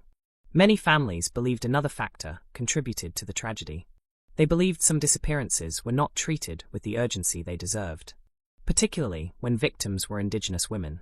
Family members frequently described feeling ignored during critical early stages. Some recalled being told their loved ones would probably return. Others felt investigators underestimated the danger. Whether those perceptions reflected individual decisions or broader systemic issues, the impact was profound. Trust eroded. Frustration grew. Communities began demanding accountability. Because from their perspective, the pattern had become impossible to ignore. The horror of the Highway of Tears was not confined to physical violence. It also existed in uncertainty. A murder is devastating. A disappearance can be even crueler. When a body is never found, families remain trapped between hope and despair. Part of them fears the worst. Part of them refuses to stop believing. Every unidentified set of remains becomes a possibility. Every news report sparks renewed anxiety. Every anniversary reopens old wounds. The psychological burden can last a lifetime. Some parents of missing women died without learning what happened to their daughters. Some siblings spent decades searching for answers. Some communities carried collective grief from one generation into the next. As the years passed, the Highway of Tears evolved from a regional concern into a national symbol. The disappearances could no longer be viewed as isolated incidents. The accumulation of cases created a disturbing narrative. Young women kept vanishing. Families kept suffering. Investigations kept stalling. Answers remained scarce. And perhaps most frightening of all, no one could say with certainty when the next disappearance would occur.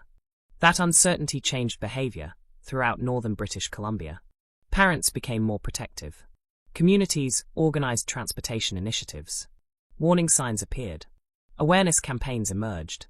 Yet none of those efforts could erase what had already happened. Every victim left behind a story interrupted mid-sentence. Every disappearance represented a future stolen. And every unsolved case added another layer to the growing shadow hanging over Highway 16. What transformed the Highway of Tears from a collection of crimes into one of Canada's most haunting mysteries was not merely the violence itself. It was repetition. The relentless repetition. Year after year. Decade after decade. Different names. Different faces. The same road. The same fear. The same unanswered questions. By the time authorities fully recognized the scale of the problem, the tragedy had already become deeply embedded within the history of northern British Columbia. The road continued carrying travelers. The forests continued growing. The mountains continued standing silently over the landscape. But beneath that ordinary surface lay a reality impossible to ignore. Too many women had disappeared. Too many families were grieving. Too many mysteries remained unsolved. And somewhere within those mysteries, hidden among decades of missing evidence, fading memories, and isolated crime scenes, existed the truth. A truth that investigators had not yet found. A truth that families desperately needed. A truth buried somewhere along the Highway of Tears. Every investigation begins with a question. Where did they go? For most missing person cases, investigators hope the answer lies somewhere close to the victim's last known location. A friend knows something. A witness remembers a face. A security camera captures a crucial moment.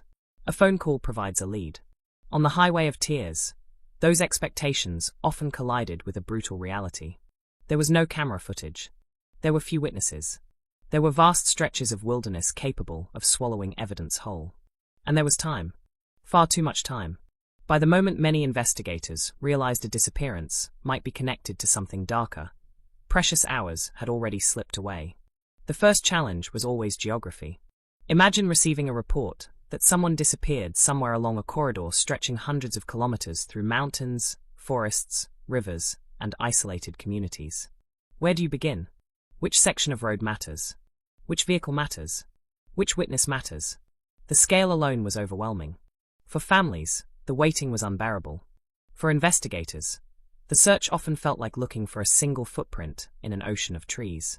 When Ramona Wilson disappeared in June 1994, those challenges became painfully clear. At first, there was uncertainty. Missing person investigations often begin with possibilities that have nothing to do with crime. Teenagers sometimes stay with friends. Travel plans change. Miscommunications happen. Families hope for ordinary explanations because the alternatives are terrifying. But as days passed without contact, concern deepened. Search efforts began. People retraced possible routes. Friends were interviewed.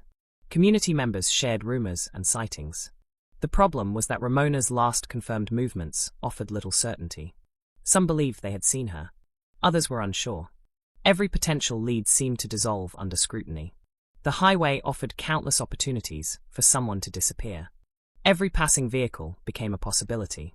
Every unfamiliar driver became a question mark. Weeks turned into months. The trail grew colder. Then came the discovery that changed everything. In April 1995, human remains were located in a wooded area near the Smithers Airport. The location itself revealed one of the most troubling realities facing investigators. The remains were hidden in terrain difficult to search and easy to overlook. Forests conceal. Forests protect secrets. Forests erase evidence. By the time investigators arrived, nature had already altered the scene. Weather had done its work. Animals had done theirs. The passage of time had transformed what might once have been a rich crime scene into something far more fragile. Investigators documented every detail they could. Photographs were taken. Evidence was collected. Forensic specialists examined what remained. But crucial questions persisted. Where had Ramona actually been killed? Was this the primary crime scene, or simply a disposal site? How long had the remains been there? Had anyone seen suspicious activity nearby? The answers remained frustratingly elusive. And that pattern would repeat itself again and again. Many of the discoveries associated with the Highway of Tears shared similar characteristics. Victims were often located far from witnesses, far from surveillance, far from the places where investigators could easily reconstruct events. The wilderness became an obstacle at every stage. Even locating remains was extraordinarily difficult. Search teams frequently faced impossible conditions. Dense vegetation restricted visibility. Rough terrain slowed movement. Extreme weather complicated operations. A search area that appears manageable on a map can become enormous when experienced on foot. Investigators could spend days combing forests without finding a single useful clue. Families often joined searches themselves. Parents walked trails. Siblings distributed posters. Volunteers searched ditches, riverbanks, and logging roads. Hope drove them forward. Hope and desperation. Many knew the odds were poor. Yet stopping felt impossible. As long as answers remained out there somewhere, people continued looking. The disappearance of Nicole Hoare in 2002 generated one of the largest search efforts in the history of the Highway of Tears. Nicole's case attracted substantial media attention. Public awareness increased dramatically. Volunteers arrived from multiple communities. Search teams covered enormous areas. Aircraft scanned remote terrain from above. Dogs tracked potential scent trails. Investigators pursued hundreds of leads. Yet despite the scale of the operation, the outcome remained painfully familiar. No definitive answers. No confirmed suspect. No clear explanation. Investigators found themselves confronting the same obstacle that had haunted previous cases. There simply was not enough evidence. At least not enough evidence pointing in a single direction. Witnesses reported seeing Nicole hitchhiking. Some believed they saw vehicles stop. Others offered descriptions that conflicted with one another. Human memory is imperfect. Days after an event, recollections begin to shift. Months later, certainty becomes even harder to establish. Investigators had to separate useful information from speculation. That task became increasingly difficult as public attention grew. Every new theory generated more leads. Every lead demanded resources. Every resource had limits. The problem extended beyond individual cases. As investigators reviewed multiple disappearances, similarities began emerging. Young women, transportation challenges, remote locations, unsolved outcomes. But similarities alone do not prove connections. Coincidences happen. Patterns can be misleading. Investigators needed evidence. Evidence remained scarce. Then there were the discoveries that raised more questions than answers. Human remains occasionally surfaced years after a disappearance. Sometimes hikers made the discovery. Sometimes hunters. Sometimes workers operating in remote areas. Each discovery triggered a new wave of activity. Crime scene specialists arrived. Forensic examinations began. Families received devastating phone calls. Yet the same problem persisted. Time had often destroyed much of the available evidence. Imagine trying to solve a homicide years after it occurred. The landscape has changed. Witnesses have moved away. Memories have faded. Physical traces have deteriorated. Potential suspects have disappeared into the population. The investigation begins already at a disadvantage. That disadvantage became one of the defining characteristics of the Highway of Tears. Many cases started with missing persons. By the time investigators confirmed foul play, valuable opportunities had already vanished. Families noticed this. Communities noticed this. And over time, frustration grew. Many relatives believed authorities had failed to act aggressively enough during critical early periods. Some questioned whether different decisions could have produced different outcomes. Could evidence have been preserved? Could witnesses have been identified sooner? Could lives have been saved? These questions became part of the larger controversy surrounding the Highway of Tears. Trust between communities and law enforcement became increasingly strained, particularly within indigenous communities. Many families felt their concerns were not taken seriously enough. Some described encounters with authorities that left them feeling dismissed. Others believed systemic biases influenced investigative priorities. Whether every criticism was justified or not, the perception itself carried enormous consequences. People became less willing to trust official processes, less willing to believe answers would come, less willing to remain silent.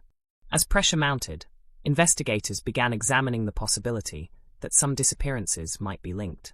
This introduced an entirely new challenge. What exactly constituted a connection? A common suspect? A common method? A common geographic area? The Highway of Tears covered such a large region that establishing meaningful links was difficult. Some victims disappeared decades apart. Some cases involved confirmed homicides. Others involved missing persons whose fates remained unknown. Some victims shared demographic similarities. Others did not. The complexity was staggering. Investigators found themselves standing before a giant puzzle with most of the pieces missing. Every potential connection required careful analysis. Every theory demanded scrutiny. And every mistake risked sending resources in the wrong direction. Meanwhile, the public increasingly embraced one possibility. A serial killer. The theory seemed logical. The same highway. Multiple victims. Years of disappearances. It felt like the kind of pattern associated with a single predator. But reality is rarely that simple. Investigators remained cautious. Some evidence supported the serial killer theory. Other evidence challenged it. Certain cases appeared connected. Others seemed entirely different. The deeper investigators looked, the less certainty they possessed. And uncertainty can be dangerous. It creates space for rumors, speculation, fear. Across northern British Columbia, stories spread rapidly.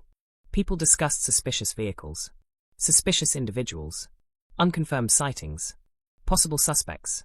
Every community seemed to have its own theory. Every family carried its own suspicions. The atmosphere became one of lingering anxiety. Parents warned daughters to avoid traveling alone. Young women adjusted routines. Communities attempted to create informal transportation networks. People understood something was wrong, even if they could not explain exactly what.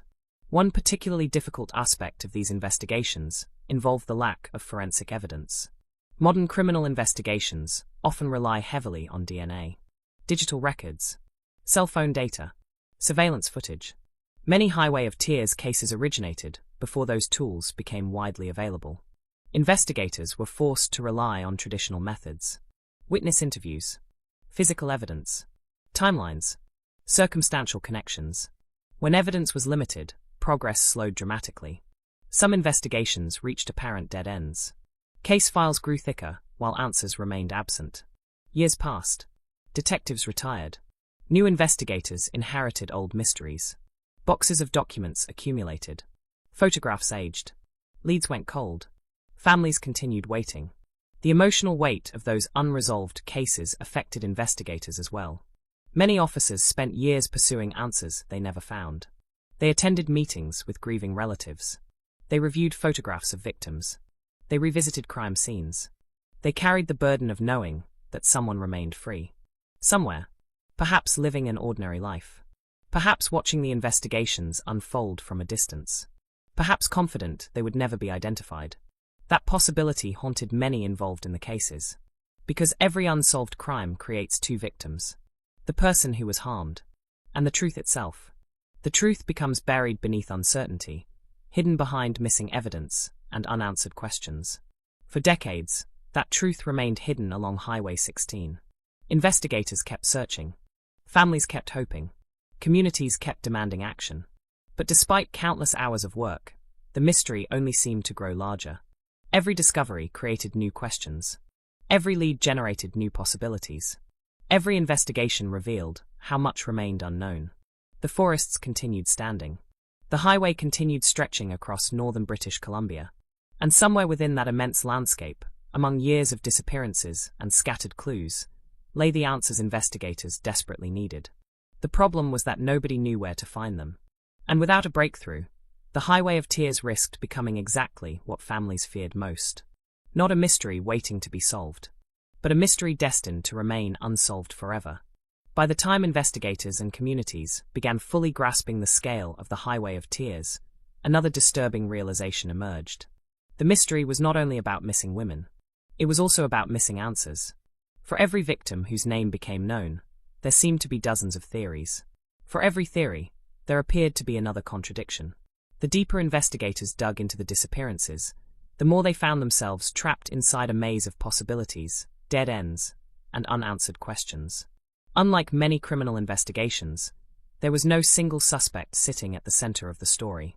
No obvious villain whose photograph appeared on every bulletin board.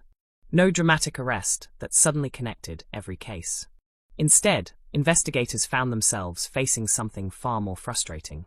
Too many suspects. Too many possibilities. Too many roads leading nowhere. As public attention intensified throughout the 1990s and early 2000s, one theory dominated conversations across British Columbia. A serial killer. The idea seemed almost unavoidable. Women disappeared along the same highway. The crime stretched across decades. The victims often shared similar vulnerabilities. The pattern felt familiar to anyone who had studied serial homicide. Communities began imagining a predator moving silently between towns, selecting victims and vanishing back into the wilderness. Parents feared it. Journalists wrote about it. Families wondered if the same person responsible for one disappearance might also be responsible for another. Investigators examined the possibility carefully. At first glance, it seemed plausible. But when detectives started comparing individual cases, complications appeared immediately. The victims varied significantly in age. Some cases involved confirmed murders. Others involved disappearances where no remains had ever been found. Some crimes occurred decades apart. Methods appeared inconsistent. Crime scenes differed. Victim backgrounds differed. The timeline itself raised difficult questions. Could a single offender realistically remain active for so many years without detection? It was possible, but possible did not mean probable. The more investigators examined the evidence, the more uncertain they became. Then there were the convicted killers. Over the years, law enforcement examined numerous violent offenders who had lived, traveled, or worked in northern British Columbia. Whenever a dangerous criminal was arrested, investigators inevitably asked the same question. Could this person be connected to the Highway of Tears? One name repeatedly surfaced in public discussions. Bobby Jack Fowler. Fowler was an American serial killer whose history immediately attracted attention. He had committed violent crimes against women. He had traveled through Western Canada. His behavior fit certain aspects of what investigators feared. For years, many people believed Fowler might be responsible for multiple Highway of Tears murders. The theory gained even more attention after DNA evidence linked him to the murder of one woman associated with the corridor. For a moment, it seemed investigators might finally have found a crucial piece of the puzzle. Families allowed themselves cautious hope. Perhaps one killer had been identified. Perhaps several cases could finally be solved. But the optimism faded. Although evidence connected Fowler to at least one victim, it failed to explain the majority of disappearances. The highway mystery remained far larger than any single offender. Investigators were back where they started. One answer. Dozens of questions. Another suspect emerged. Then another. Then another. Truck drivers were scrutinized. Transient workers were examined. Known sex offenders became persons of interest. Violent criminals with regional connections were investigated. Every time a potential suspect appeared, detectives followed the same process. Where were they living? What vehicles did they drive? Could they be placed near a victim? Did forensic evidence exist? Did witness descriptions match? Most of the time, the trail ended abruptly. Sometimes alibis checked out. Sometimes evidence was insufficient. Sometimes the connection existed only in speculation. Investigators repeatedly found themselves confronting the same obstacle. Suspicion is not proof. A theory is not evidence. And without evidence, cases remain unsolved. The public, meanwhile, often saw things differently. Rumors spread rapidly throughout northern communities. A stranger moving into town attracted attention. An unusual vehicle became a topic of conversation. People exchanged stories at restaurants, gas stations, and community events. Some stories contained kernels of truth. Others evolved through repetition. The problem was that fear has a way of filling empty spaces. When answers are absent, speculation rushes in. Families often received tips from well-meaning strangers. A sighting here. A rumor there. A suspicious individual remembered years later. Investigators documented every lead. Most led nowhere. Yet they had no choice but to examine them. The possibility of overlooking something important was too great. One of the most difficult aspects of the Highway of Tears investigation involved understanding opportunity. The highway itself created opportunities for predators. Thousands of vehicles traveled the route every year. Truckers, tourists, workers, locals, visitors. Any one of them could potentially encounter a vulnerable traveler. That reality complicated profiling efforts. Investigators could not simply focus on residents of one town. Potential suspects might come from anywhere. They might live hundreds of kilometers away. They might pass through only occasionally. They might never attract attention. The geographic scope transformed an already difficult investigation into an enormous challenge. Then came another uncomfortable possibility. What if there wasn't one killer? What if there were several? This theory gradually gained traction among investigators. The more cases they examined, the more differences they noticed. Victimology varied. Crime scene characteristics varied. Timelines varied. Perhaps the Highway of Tears was not a single mystery at all. Perhaps it was multiple mysteries sharing the same geography. If that theory was correct, the implications were disturbing. Instead of hunting one predator, investigators might be dealing with several unrelated offenders. Different motives, different methods, different victims, different timelines. The road itself could be the only common factor. For families, this possibility was both frightening and frustrating. A single serial killer offered a clear target. Multiple offenders created chaos. The path toward justice became harder to define. Some cases added another layer of complexity. Certain disappearances showed no obvious evidence of homicide. Investigators suspected foul play, but suspicion alone could not establish what had happened. A person might have accepted a ride. They might have encountered violence, or something entirely different. Without remains, without witnesses, without physical evidence, certainty remained out of reach. These ambiguous cases became some of the most painful for families. The absence of answers created endless possibilities. Some hopeful, most terrifying. Years passed. Theories evolved. Investigators retired. New detectives inherited old files. Each generation of investigators approached the cases with fresh eyes. Each generation discovered the same frustrating reality. There was no shortage of suspects. There was a shortage of proof. As public scrutiny increased, attention also turned toward institutional failures. Families began asking whether investigative decisions themselves had contributed to the mystery. Could earlier action have prevented later crimes? Could stronger communication between jurisdictions have revealed patterns sooner? Could vulnerable women have received better protection? These questions generated heated debate. Some investigators defended the work performed under difficult circumstances. Others acknowledged mistakes had occurred. Regardless of perspective, one fact remained undeniable. Many families felt abandoned. That perception became almost as significant as the crimes themselves. Trust between communities and law enforcement suffered, particularly within indigenous communities, where historical tensions already existed. When a loved one disappeared, families often carried two burdens simultaneously: the fear of what happened, and the fear that nobody would fight hard enough to discover the truth. This emotional divide complicated investigations even further. Witnesses were sometimes reluctant to come forward. Communities became skeptical. Relationships deteriorated. In many ways, the Highway of Tears became more than a criminal investigation. It became a crisis of confidence. A crisis involving justice, accountability, and trust. Meanwhile, detectives continued pursuing every possible lead. Some suspects appeared promising before collapsing under scrutiny. Others lingered in the background for years. Investigative boards filled with photographs. Maps displayed timelines. Case files expanded. Names accumulated. But the breakthrough everyone wanted remained elusive. Perhaps the most haunting aspect of this stage of the story was the realization that predators understood the highway's vulnerabilities. Anyone familiar with the region knew how isolated certain stretches could be. Anyone familiar with the terrain knew how difficult searches could become. Anyone familiar with local transportation challenges understood why hitchhikers remained vulnerable. A predator did not need extraordinary intelligence to exploit those conditions. They simply needed opportunity.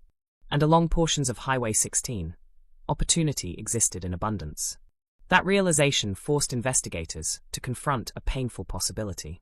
The road itself may have attracted offenders, not because it possessed any mystical quality, because it offered practical advantages: isolation, distance, limited witnesses, limited transportation, limited surveillance, everything a predator desires.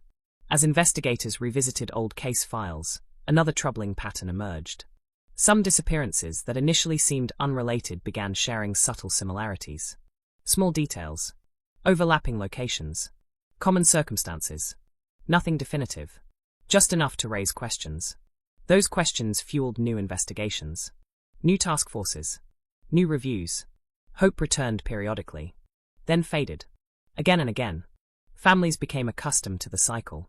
A promising lead emerged. Media coverage intensified. Optimism spread. Then silence returned.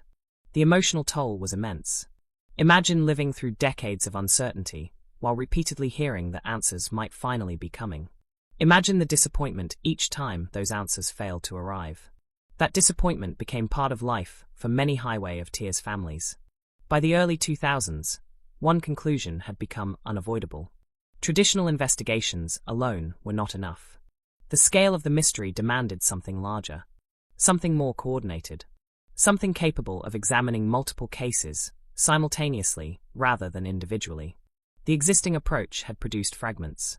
What investigators needed now was a broader perspective, a way to step back and view the entire landscape. Not just one disappearance, not just one victim, the whole pattern, the whole corridor, the whole mystery. Because somewhere hidden among decades of case files, witness statements, forensic reports, and family testimonies lay connections that had not yet been fully understood. The question was whether investigators could find them before even more time slipped away. The Highway of Tears had already claimed too many lives. Too many families had spent too many years waiting. And unless something changed, the growing list of suspects and theories risked becoming exactly that. A list. Nothing more. No justice. No closure. No answers.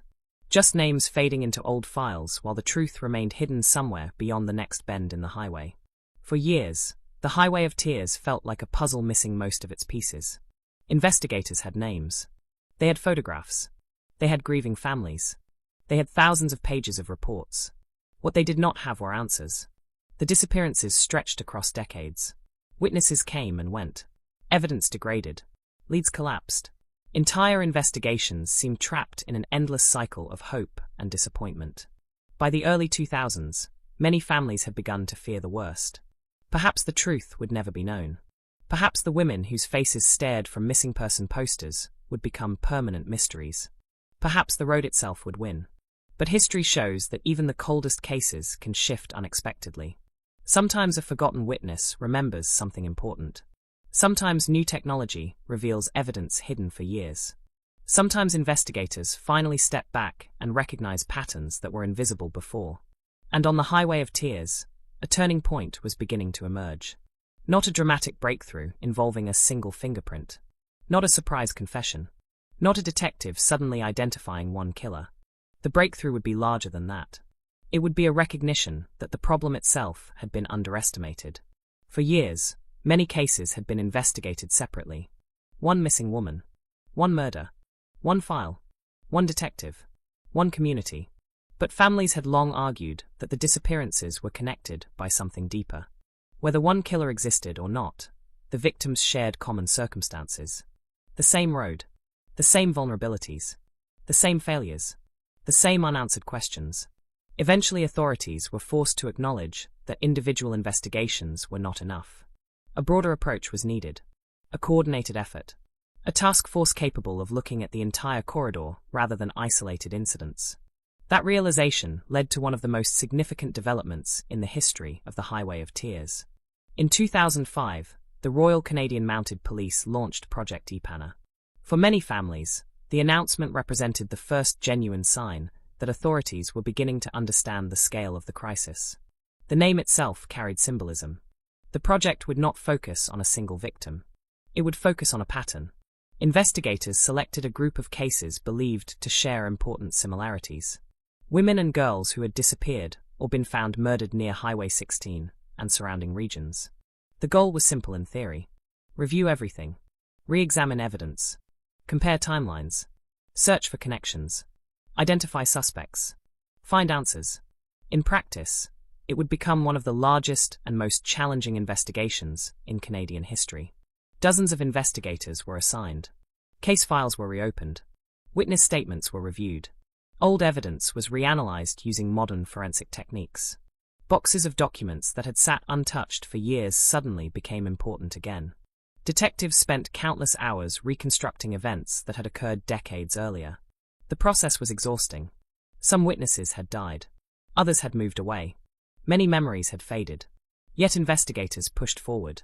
Because for the first time, they were not examining a single disappearance. They were studying an entire landscape of tragedy. Patterns began emerging. Some were expected. Others were surprising. Investigators confirmed what communities had been saying for years.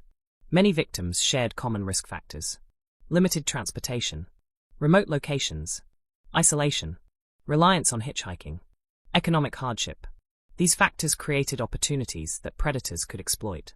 The findings were deeply unsettling, because they suggested that the Highway of Tears was not simply a collection of random crimes. The road itself had become part of the problem. At the same time, advances in forensic science offered new possibilities. DNA technology had improved dramatically since many of the original investigations. Evidence once considered insignificant could now yield valuable information. Investigators revisited old exhibits. Hair samples. Biological traces. Clothing.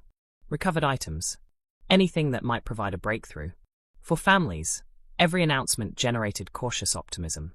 Perhaps this time would be different. Perhaps technology would succeed where earlier investigations had failed. Perhaps someone had left behind evidence they never realized existed. Then came one of the most important developments in the entire Highway of Tears story.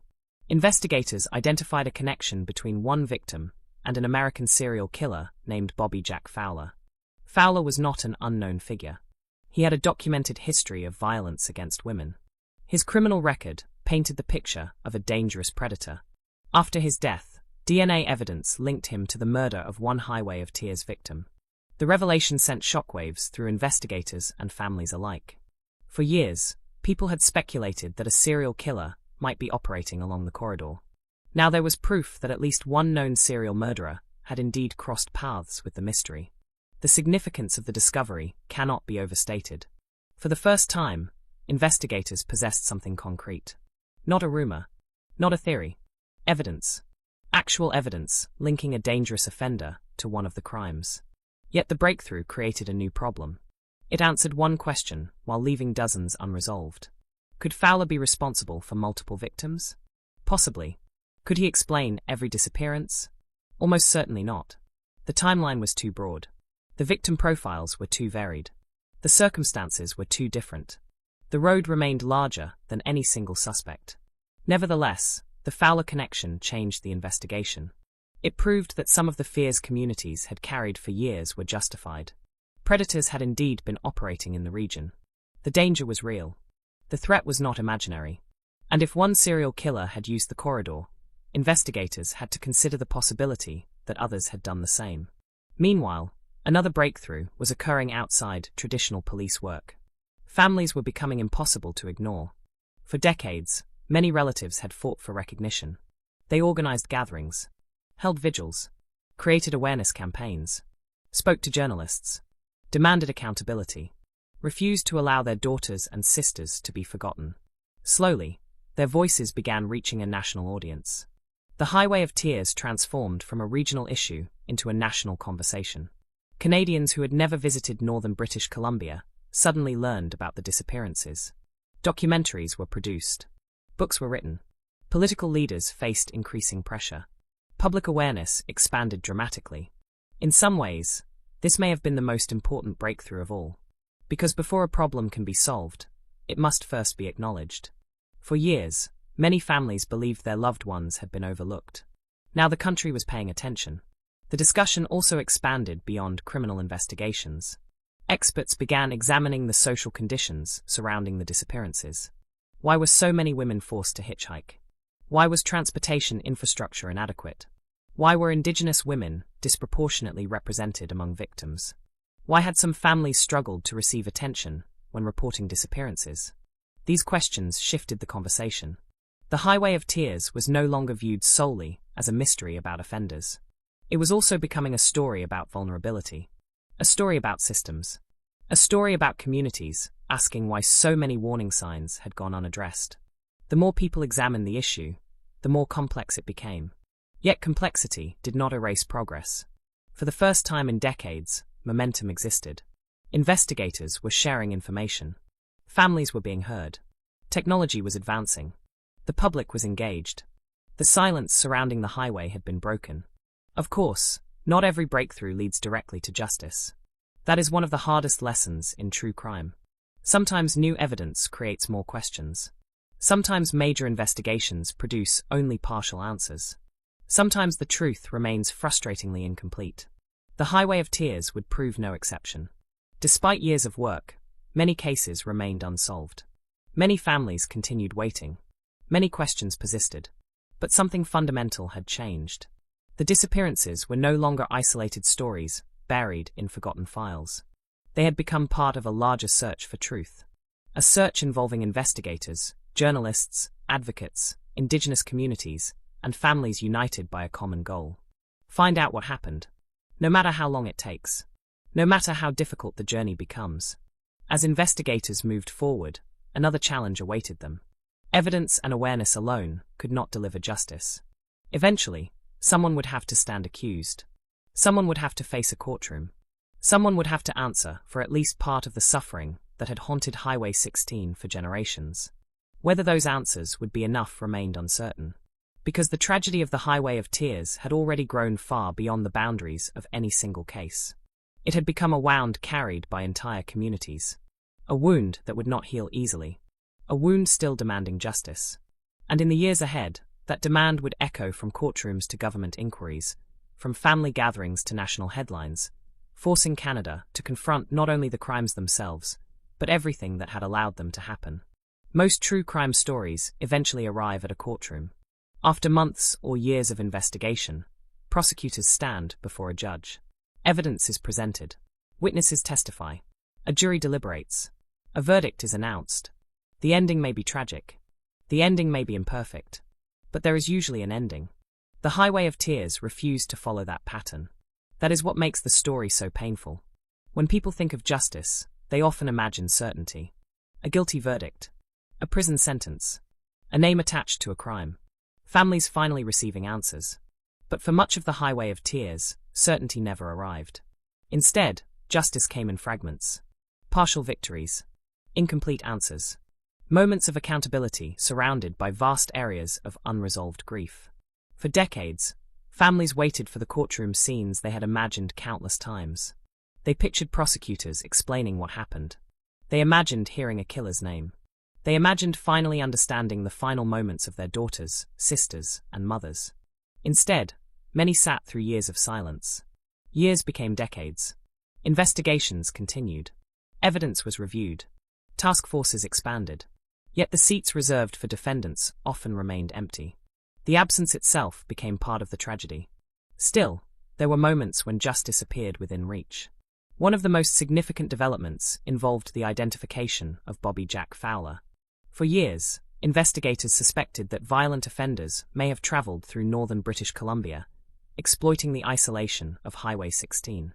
The challenge was proving it. When forensic evidence eventually connected Fowler to the murder of one woman associated with the Highway of Tears corridor, investigators finally achieved something that had seemed impossible. A known serial killer had been linked directly to the mystery. The discovery validated years of fears. Families had long believed predators were operating along the highway. Now there was proof. Yet the breakthrough carried a cruel limitation. Fowler was already dead.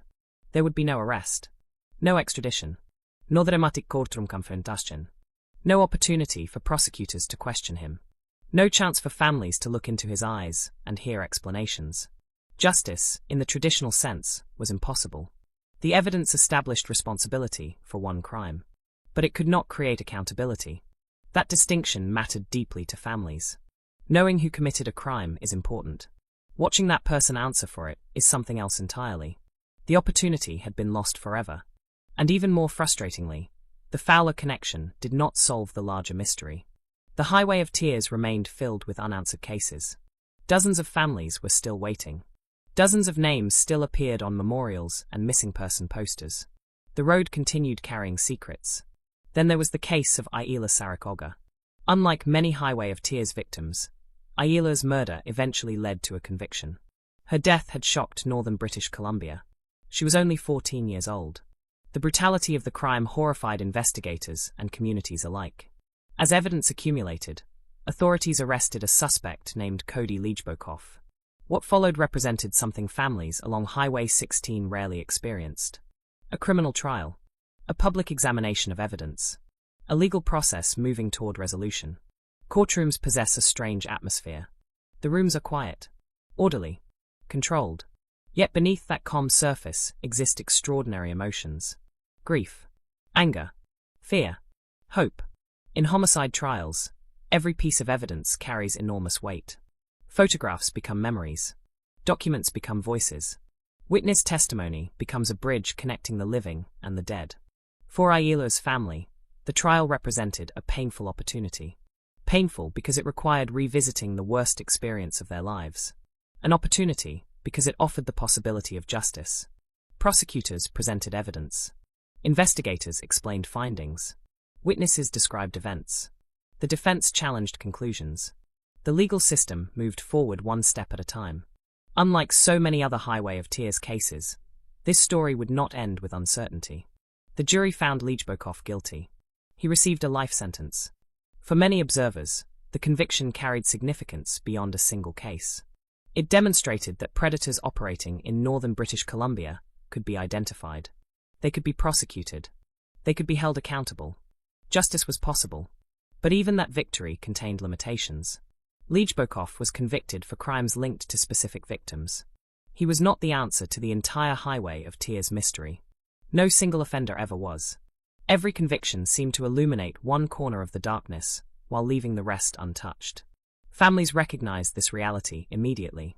One successful prosecution did not explain decades of disappearances. One life sentence did not answer countless unresolved questions. One courtroom victory could not erase generations of grief. As years passed, another form of justice began emerging. Not criminal justice, public justice. The growing recognition that many families had been failed. Throughout inquiries, public discussions, and investigative reviews, attention increasingly focused on systemic issues surrounding the disappearances. Families described their experiences reporting loved ones missing. Advocates highlighted gaps in transportation infrastructure. Researchers examined patterns involving violence against Indigenous women. Journalists uncovered stories that had received little attention when they first occurred. Gradually, the national conversation shifted. The Highway of Tears was no longer viewed solely as a collection of crimes. It was also viewed as a reflection of broader failures. Failures involving protection. Failures involving response. Failures involving equality. This shift created a different kind of accountability. Government agencies faced scrutiny. Law enforcement practices were examined. Public institutions were asked difficult questions. Communities demanded answers. In some ways, these discussions became a courtroom of their own. Not one involving judges and juries. One involving society itself. Who had been overlooked? Why had warnings gone unheeded? Why had so many families struggled to be heard? Those questions became impossible to ignore. For Indigenous families, the issue carried particular significance. Many believed their loved ones had not received the same urgency or attention afforded to others. Whether discussing investigations, media coverage, or public awareness, the perception of unequal treatment became a recurring theme. The emotional impact was profound. Imagine losing a daughter. Then imagine feeling as though the world barely noticed. That pain fueled decades of activism, decades of advocacy, decades of determination. Families refused to let names disappear into forgotten files. And eventually, their persistence forced the country to pay attention. Memorial walks were organized. Community gatherings were held. Photographs of victims appeared at public events. The women of the Highway of Tears became symbols not only of tragedy, but also of resilience. Because every family who continued fighting for answers represented an act of resistance against forgetting. Yet despite increased awareness, the courtroom remained absent for many victims. No suspects. No arrests. No prosecutions. No verdicts. Just silence. That silence weighs heavily on unresolved cases. People often assume closure arrives when enough time passes. Families know otherwise. Time changes grief. It does not eliminate it. Parents continue wondering. Siblings continue searching. Communities continue remembering. The absence of justice becomes a permanent companion. Investigators felt that burden as well. Many detectives spent years pursuing leads that never produced arrests. Some retired carrying unanswered questions. Others passed case files to younger investigators. The search continued, generation after generation. Because no matter how much time passed, the obligation remained. Someone had done these things. Someone knew the truth. And somewhere, that truth still existed. The challenge was uncovering it. By the second decade of the 21st century, public awareness of the Highway of Tears had reached levels unimaginable decades earlier. The cases had become part of national discussions regarding missing and murdered Indigenous women. Reports were published. Recommendations were issued. Political leaders spoke publicly about the crisis. Families who once felt ignored found themselves standing at the center of a national conversation. That recognition mattered, not because it solved the cases, because it acknowledged the victims. Acknowledgement is not justice, but it is a step toward it. Recognition does not replace accountability, but it can create momentum, and momentum can lead to change. Perhaps the most honest truth about justice in the Highway of Tears story is that it remains unfinished. Some perpetrators have been identified. Many have not. Some families have received answers. Many continue waiting. Some cases reached courtrooms. Most never did. The verdict, if one can call it that, remains incomplete. And yet there is something powerful about the persistence of those who refuse to stop searching. Families who continue speaking names decades later. Investigators who continue reviewing evidence. Communities that continue demanding accountability. They represent a different kind of justice. A refusal to surrender. A refusal to forget. A refusal to allow the victims to disappear twice. Because the greatest victory any predator can achieve is erasure. The Highway of Tears families have spent decades ensuring that never happens. The names remain known. The photographs remain visible. The questions remain alive. And as long as those questions survive, the search for justice continues. The courtrooms may have delivered only fragments of accountability. The legal system may have solved only portions of the mystery. but the pursuit itself endures. Relentless. Unfinished. Still moving forward along the same lonely highway where so many journeys ended. And perhaps that is the final truth about justice on the Highway of Tears. It has never been a destination. It has always been a journey. One that is still unfolding. One that is still demanding answers. One that, even after decades, refuses to end. There is a stretch of Highway 16 where the mountains seem endless. The road winds through forests that have stood for centuries. Rivers move quietly beneath bridges. Mist settles over the valleys during the early morning hours, softening the edges of the landscape until the world appears suspended between reality and memory. To a traveler passing through, it is breathtaking. To many families in northern British Columbia, it is heartbreaking, because every kilometre of that road carries echoes. Echoes of daughters who never came home. Echoes of mothers who spent years waiting for phone calls that never arrived. Echoes of communities forced to learn how to live alongside grief. The Highway of Tears is often described as a mystery. And it is. But after spending time with the stories, the investigations, the families, and the victims, it becomes clear that mystery is only part of what this story represents. At its core, the Highway of Tears is a story about absence. The absence of answers. The absence of justice. The absence of people who should still be here. When we think about unsolved crimes, there is a temptation to focus on the unknown. Who did it? How did it happen? Why? Those questions matter. Investigators dedicate careers to answering them. Families spend lifetimes hoping for them. Yet there is another question that deserves equal attention. What happens to the people left behind? Because every disappearance creates two stories. The story of the person who vanished, and the story of those who remain. For the families of Highway of Tears victims, life did not stop when the headlines faded. Birthdays continued. Holidays arrived. Children grew older. Parents grew older. The world moved forward. But grief remained. Sometimes grief is loud. Sometimes it arrives in tears and anger. Sometimes it arrives in sleepless nights. Other times it becomes quiet. A permanent companion sitting silently in the corner of every family gathering. A photograph displayed on a shelf. An empty chair at dinner. A name spoken carefully because speaking it still hurts. Many parents spent decades wondering what happened during the final moments of their daughters' lives. That uncertainty carries a unique cruelty. Death is devastating. Not knowing can be even worse. Without answers, the mind never stops searching. Every possibility remains alive. Every scenario remains imaginable. Every rumor becomes significant. Every lead becomes important. Hope and despair exist side by side. Neither fully wins. Neither fully disappears. The Highway of Tears also forces us to confront uncomfortable truths about vulnerability. The women who disappeared were not responsible for the crimes committed against them. Yet many were placed in situations where danger became harder to avoid. Limited transportation, economic hardship, geographic isolation, systemic inequalities. These were not individual failures. They were broader conditions affecting entire communities. For years, people asked why so many women hitchhiked along Highway 16. The answer was often painfully simple. Because they needed to get somewhere. School, work, family, medical appointments. Daily life does not stop because transportation is inadequate. People adapt. Sometimes those adaptations create risks. The Highway of Tears became a tragic example of what can happen when vulnerability intersects with opportunity. Predators notice opportunity. Communities pay the price. Perhaps one of the most important legacies of this story is the national conversation it helped create. For decades, many Indigenous families felt invisible. Their losses remained largely unknown outside local communities. Their concerns often struggled to gain attention. Their grief existed in relative silence. That silence eventually broke. The Highway of Tears became part of a much larger discussion about missing and murdered Indigenous women across Canada.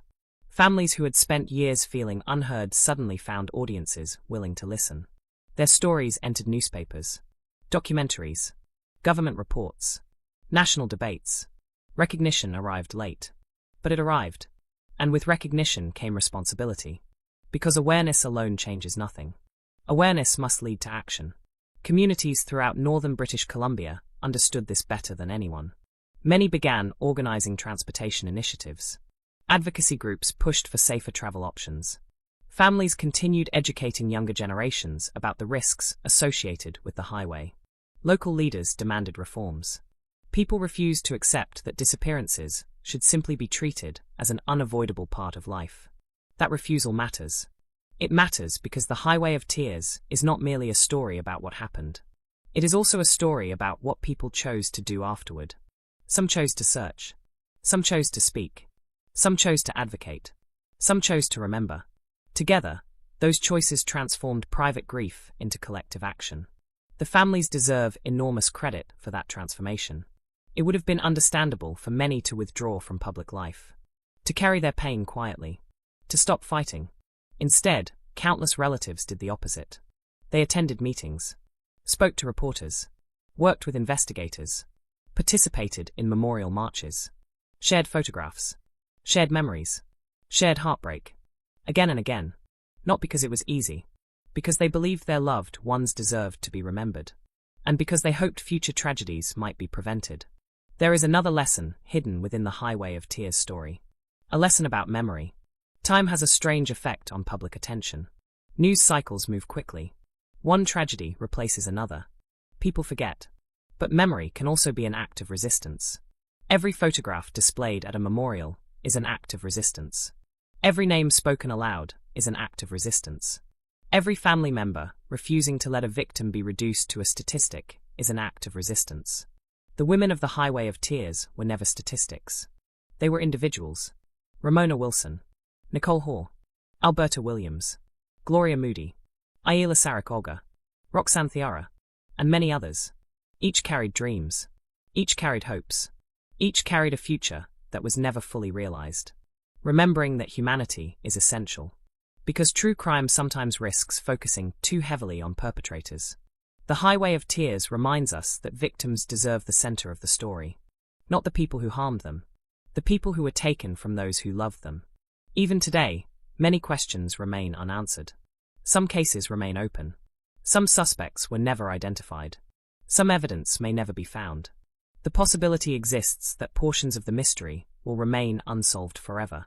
That reality is difficult to accept. Human beings naturally seek conclusions. We want endings. We want certainty. We want justice.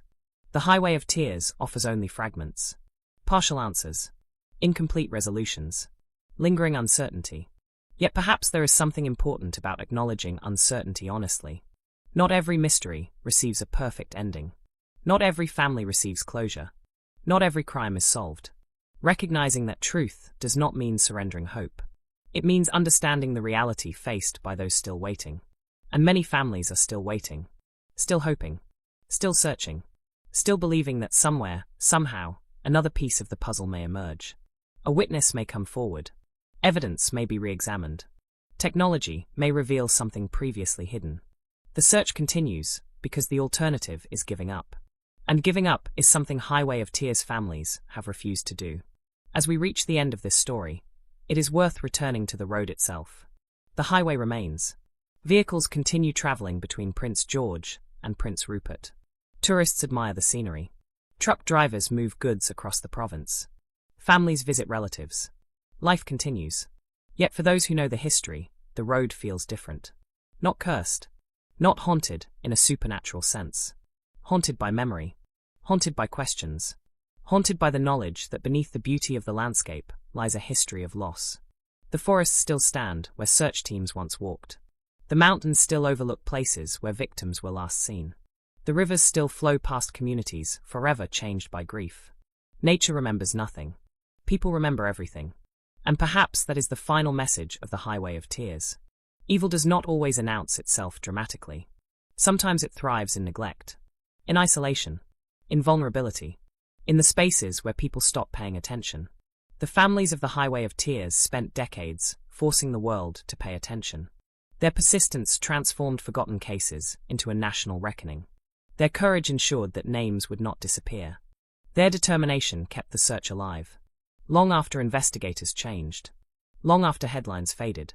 Long after many people moved on. The road continues stretching across northern British Columbia, disappearing into forests and mountains beyond the horizon. Somewhere along that road remain unanswered questions. But alongside those questions remains something equally powerful. Memory. The memory of women whose lives mattered. The memory of families who refused to stop searching. The memory of communities that chose to stand together against silence. And as long as those memories endure, the women of the Highway of Tears will never truly disappear. Their stories remain. Their names remain. Their voices remain. Carried forward by every person willing to remember. And perhaps, in the end, that is where justice begins. With remembrance. With truth. With the refusal to look away. Because the Highway of Tears is not only a story about loss. It is also a story about resilience. A story about love surviving grief. A story about communities refusing to surrender. And a story that continues, even now, with every family still waiting for the answers that have been hidden for far too long. More than half a century has passed since the first known disappearances connected to what would eventually become known as the Highway of Tears. Think about that for a moment. Entire generations have grown up during the lifetime of this mystery. Children who were not yet born when Gloria Moody disappeared in 1969 are now grandparents themselves. Investigators who worked the earliest cases have retired, and many have passed away. Communities have changed. Technology has evolved. The world has transformed in ways nobody could have imagined. Yet the questions remain. Who took these women? How many victims were there truly? How many predators operated along Highway 16? And how many secrets are still hidden beneath the forests, mountains, and valleys of northern British Columbia? When people discuss the Highway of Tears today, they often focus on the numbers. 18 official cases investigated under Project EPANA. Dozens of additional disappearances identified by community groups. Estimates ranging from 40 to 80 victims, or even more. Numbers help illustrate scale. But numbers can also create distance. The danger of statistics is that they sometimes make tragedy feel abstract. The Highway of Tears is not abstract. It is personal. Every case began with a human being. Someone laughing with friends. Someone making plans for the future. Someone expecting to return home. Someone loved. Someone missed. That reality remains the most important truth in the entire story. As years passed, researchers, journalists, advocates, and investigators began studying the Highway of Tears, not only as a criminal mystery, but also as a social phenomenon. The conclusions were often uncomfortable. The disappearances revealed weaknesses that extended far beyond the actions of individual offenders. Transportation gaps, geographic isolation, poverty, systemic inequality, institutional mistrust, historical discrimination. Each factor alone created challenges. Combined together, they created conditions that increased vulnerability for thousands of women living in northern communities. In many ways, the Highway of Tears forced Canada to examine itself. Not simply to ask who committed the crimes, but to ask why so many opportunities existed for those crimes to occur. Why were young women forced to hitchhike so frequently? Why did families feel ignored? Why did some disappearances receive enormous publicity, while others received relatively little attention?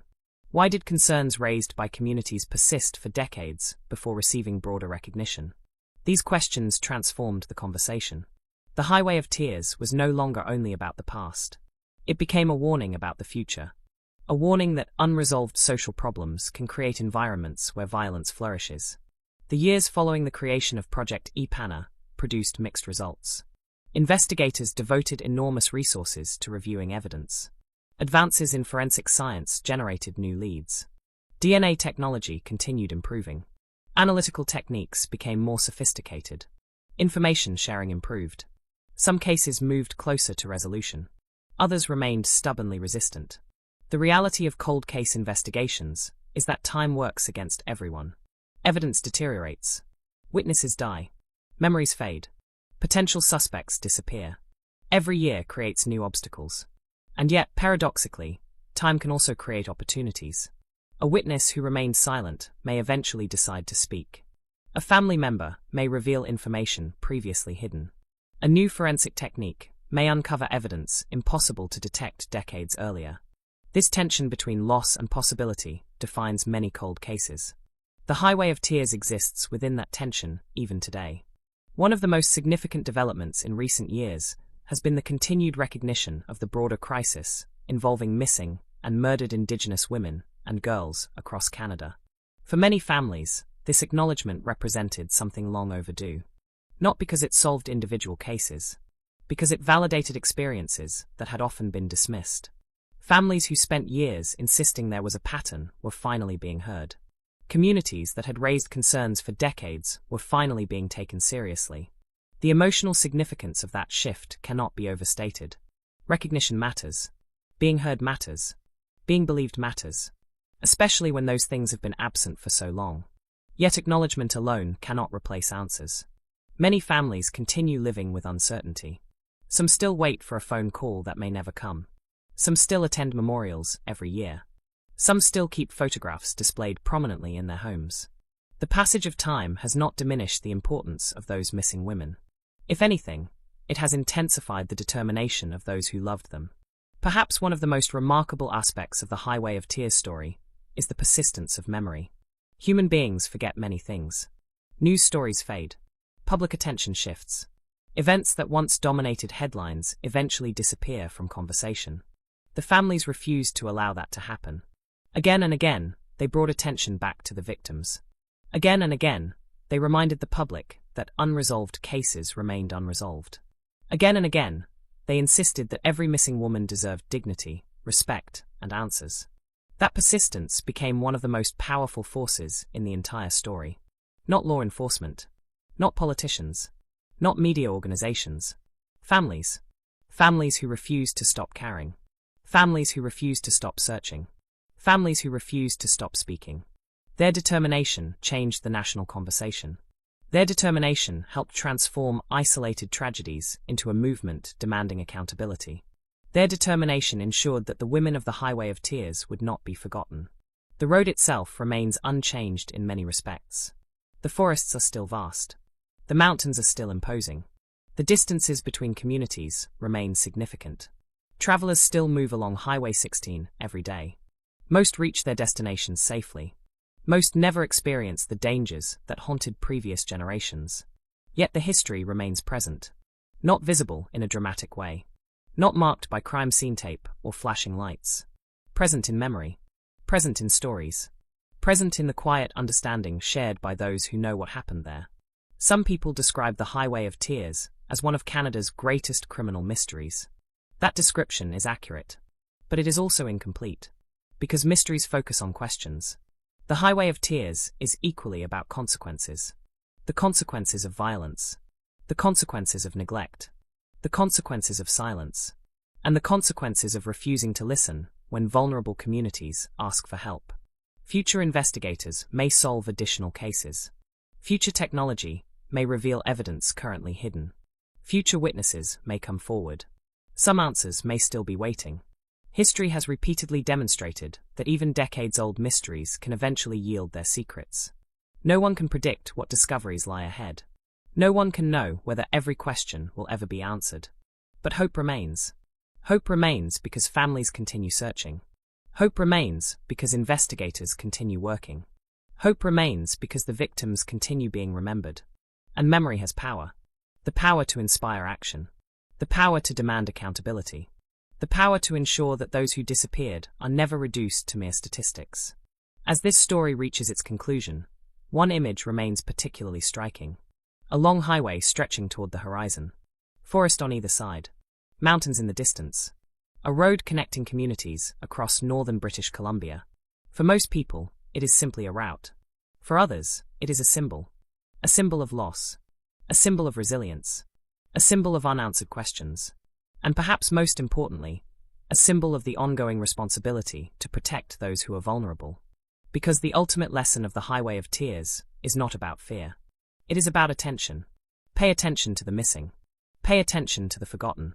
Pay attention when families ask for help. Pay attention when communities raise alarms. Pay attention before tragedy becomes history. The women of the Highway of Tears deserved futures that were taken from them. They deserved safety. They deserved justice. They deserved to return home. Many never did. But their stories endure. Their names endure. Their memories endure. And as long as those memories survive, the search for truth survives with them. Somewhere beyond the forests and mountains, beyond the aging case files and fading witness statements, beyond decades of uncertainty, the answers still exist. Perhaps hidden. Perhaps incomplete. Perhaps waiting. And until every possible lead has been explored, every possible question examined, and every possible truth pursued, the Highway of Tears will remain what it has always been. Not simply a road, not simply a mystery, but a promise. A promise that the women who disappeared will be remembered. A promise that their families will not stand alone. And a promise that the search for justice, however long it takes, will continue. If there is one question that continues to haunt the Highway of Tears more than any other, it is this. Could some of these tragedies have been prevented? It is a difficult question. An uncomfortable question. A question that has followed families, investigators, journalists, and government officials for decades. Because once the disappearances began accumulating, once the names started forming a list, once the pattern became impossible to ignore, people naturally began looking backward. They examined every decision, every missed opportunity, every warning sign, every moment when history might have taken a different path. Hindsight is powerful. Looking backward, patterns appear obvious. Connections seem clear. Solutions appear simple. Reality is rarely that straightforward. Yet the Highway of Tears presents too many painful coincidences to ignore. Too many families reported similar concerns. Too many women faced similar risks. Too many disappearances unfolded under similar circumstances. And for many communities across northern British Columbia, those similarities raised questions that remain unresolved even today. Long before national media discovered the story, local families were already worried. They understood the dangers of the region. They understood the distances involved. They understood how easily a person could vanish between communities. Most importantly, they understood how frequently women relied on hitchhiking. To outsiders, hitchhiking often appears to be a choice. For many residents of northern British Columbia, it was frequently a necessity. Imagine living in a remote community where public transportation is limited or non-existent. Imagine needing to attend school, visit family, travel to work, or reach medical appointments. Imagine having no personal vehicle. What options remain? For many years, hitchhiking became part of everyday life. Not because people ignored risks, because they lacked alternatives. Parents worried. Communities worried. Young women worried. Yet daily life continued. Life requires movement. Responsibilities require travel. The road remained essential. That reality created a vulnerability that predators could exploit. Every community knew it. The question was whether enough had been done to address it. As the number of disappearances increased, pressure mounted. Families demanded greater attention. Community leaders raised concerns. Advocacy groups called for action. Some recommendations focused on transportation, safer travel options, expanded bus services, improved access between communities, practical solutions designed to reduce the need for hitchhiking. Others focused on investigations, better coordination, faster responses, improved communication with families, more resources dedicated to missing person cases. The challenge was that meaningful change often moved slowly. Meanwhile, the disappearances continued. For the families involved, every delay felt personal. Every unsolved case reinforced fears that another tragedy could occur. And sometimes it did. One of the most significant developments emerged from years of advocacy by Indigenous communities. Families repeatedly argued that the disappearances could not be understood solely as criminal acts. The problem was larger. The victims shared common experiences shaped by geography, poverty, discrimination, and social marginalization. Ignoring those realities, they argued, meant ignoring part of the truth. Over time, these concerns gained increasing recognition. Researchers began examining broader patterns. Government inquiries gathered testimony. Community members shared experiences that had rarely received national attention. The result was a deeper understanding of the factors contributing to vulnerability. Yet understanding and solving are not the same thing. Recognition alone could not bring victims home. Recognition alone could not identify offenders. Recognition alone could not erase decades of grief. Still, it represented progress. Because before problems can be addressed, they must first be acknowledged. The Highway of Tears also revealed important lessons about missing person investigations. Historically, many law enforcement agencies approached disappearances differently, depending on circumstances. Adults were often presumed capable of leaving voluntarily. Initial assumptions sometimes focused on runaways, misunderstandings, or temporary absences. In many situations, those assumptions were reasonable. Most missing person reports do not involve homicide. But the Highway of Tears demonstrated the danger of applying ordinary assumptions to extraordinary circumstances. When vulnerable women repeatedly disappear along the same corridor, ordinary explanations become less convincing. Families recognized this long before official institutions did. Many relatives describe spending years fighting simply to be heard, convincing others that something serious had happened, convincing authorities that immediate action mattered, convincing the public that their daughters deserved attention. Those experiences left lasting scars. Trust, once damaged, is difficult to rebuild. Even today, some families remain skeptical of institutions that they believe failed them during critical moments. Perhaps one of the most valuable lessons from the Highway of Tears involves listening. Listening to communities. Listening to families. Listening to those closest to a problem. People living along Highway 16 often understood dangers that outsiders failed to appreciate. They knew which stretches of road felt unsafe. They knew how transportation challenges affected daily life. They knew which warnings had gone ignored. Their experiences contained important information. Information that might have helped shape earlier responses. Information that may still help prevent future tragedies. The story also highlights the importance of visibility. Many victims disappeared before widespread social media existed. Before online campaigns could spread information instantly. Before digital communities could mobilize search efforts within hours. Today, missing person cases often gain attention rapidly. Photographs circulate across platforms. Information reaches thousands of people immediately. The Highway of Tears emerged during a different era. Many families had to rely on posters, newspaper articles, and word of mouth. The limitations of that environment created additional challenges. Awareness spread more slowly. Information traveled less efficiently. Opportunities were lost. Modern technology cannot solve every crime, but it has transformed how communities respond to disappearances. That transformation represents one of the lasting changes influenced by stories like the Highway of Tears. There is also a lesson about memory. Societies often struggle to maintain attention on long-term problems. A single dramatic event captures headlines. A crisis lasting decades becomes easier to overlook. The Highway of Tears resisted that pattern because families refused to allow forgetting. Year after year, they organized memorials. Year after year, they shared stories. Year after year, they reminded the public that unresolved cases remained unresolved. Their persistence ensured that the conversation continued. Without that persistence, many of these women might have faded from public awareness entirely. Instead, their stories helped reshape national discussions about violence, accountability, and public safety.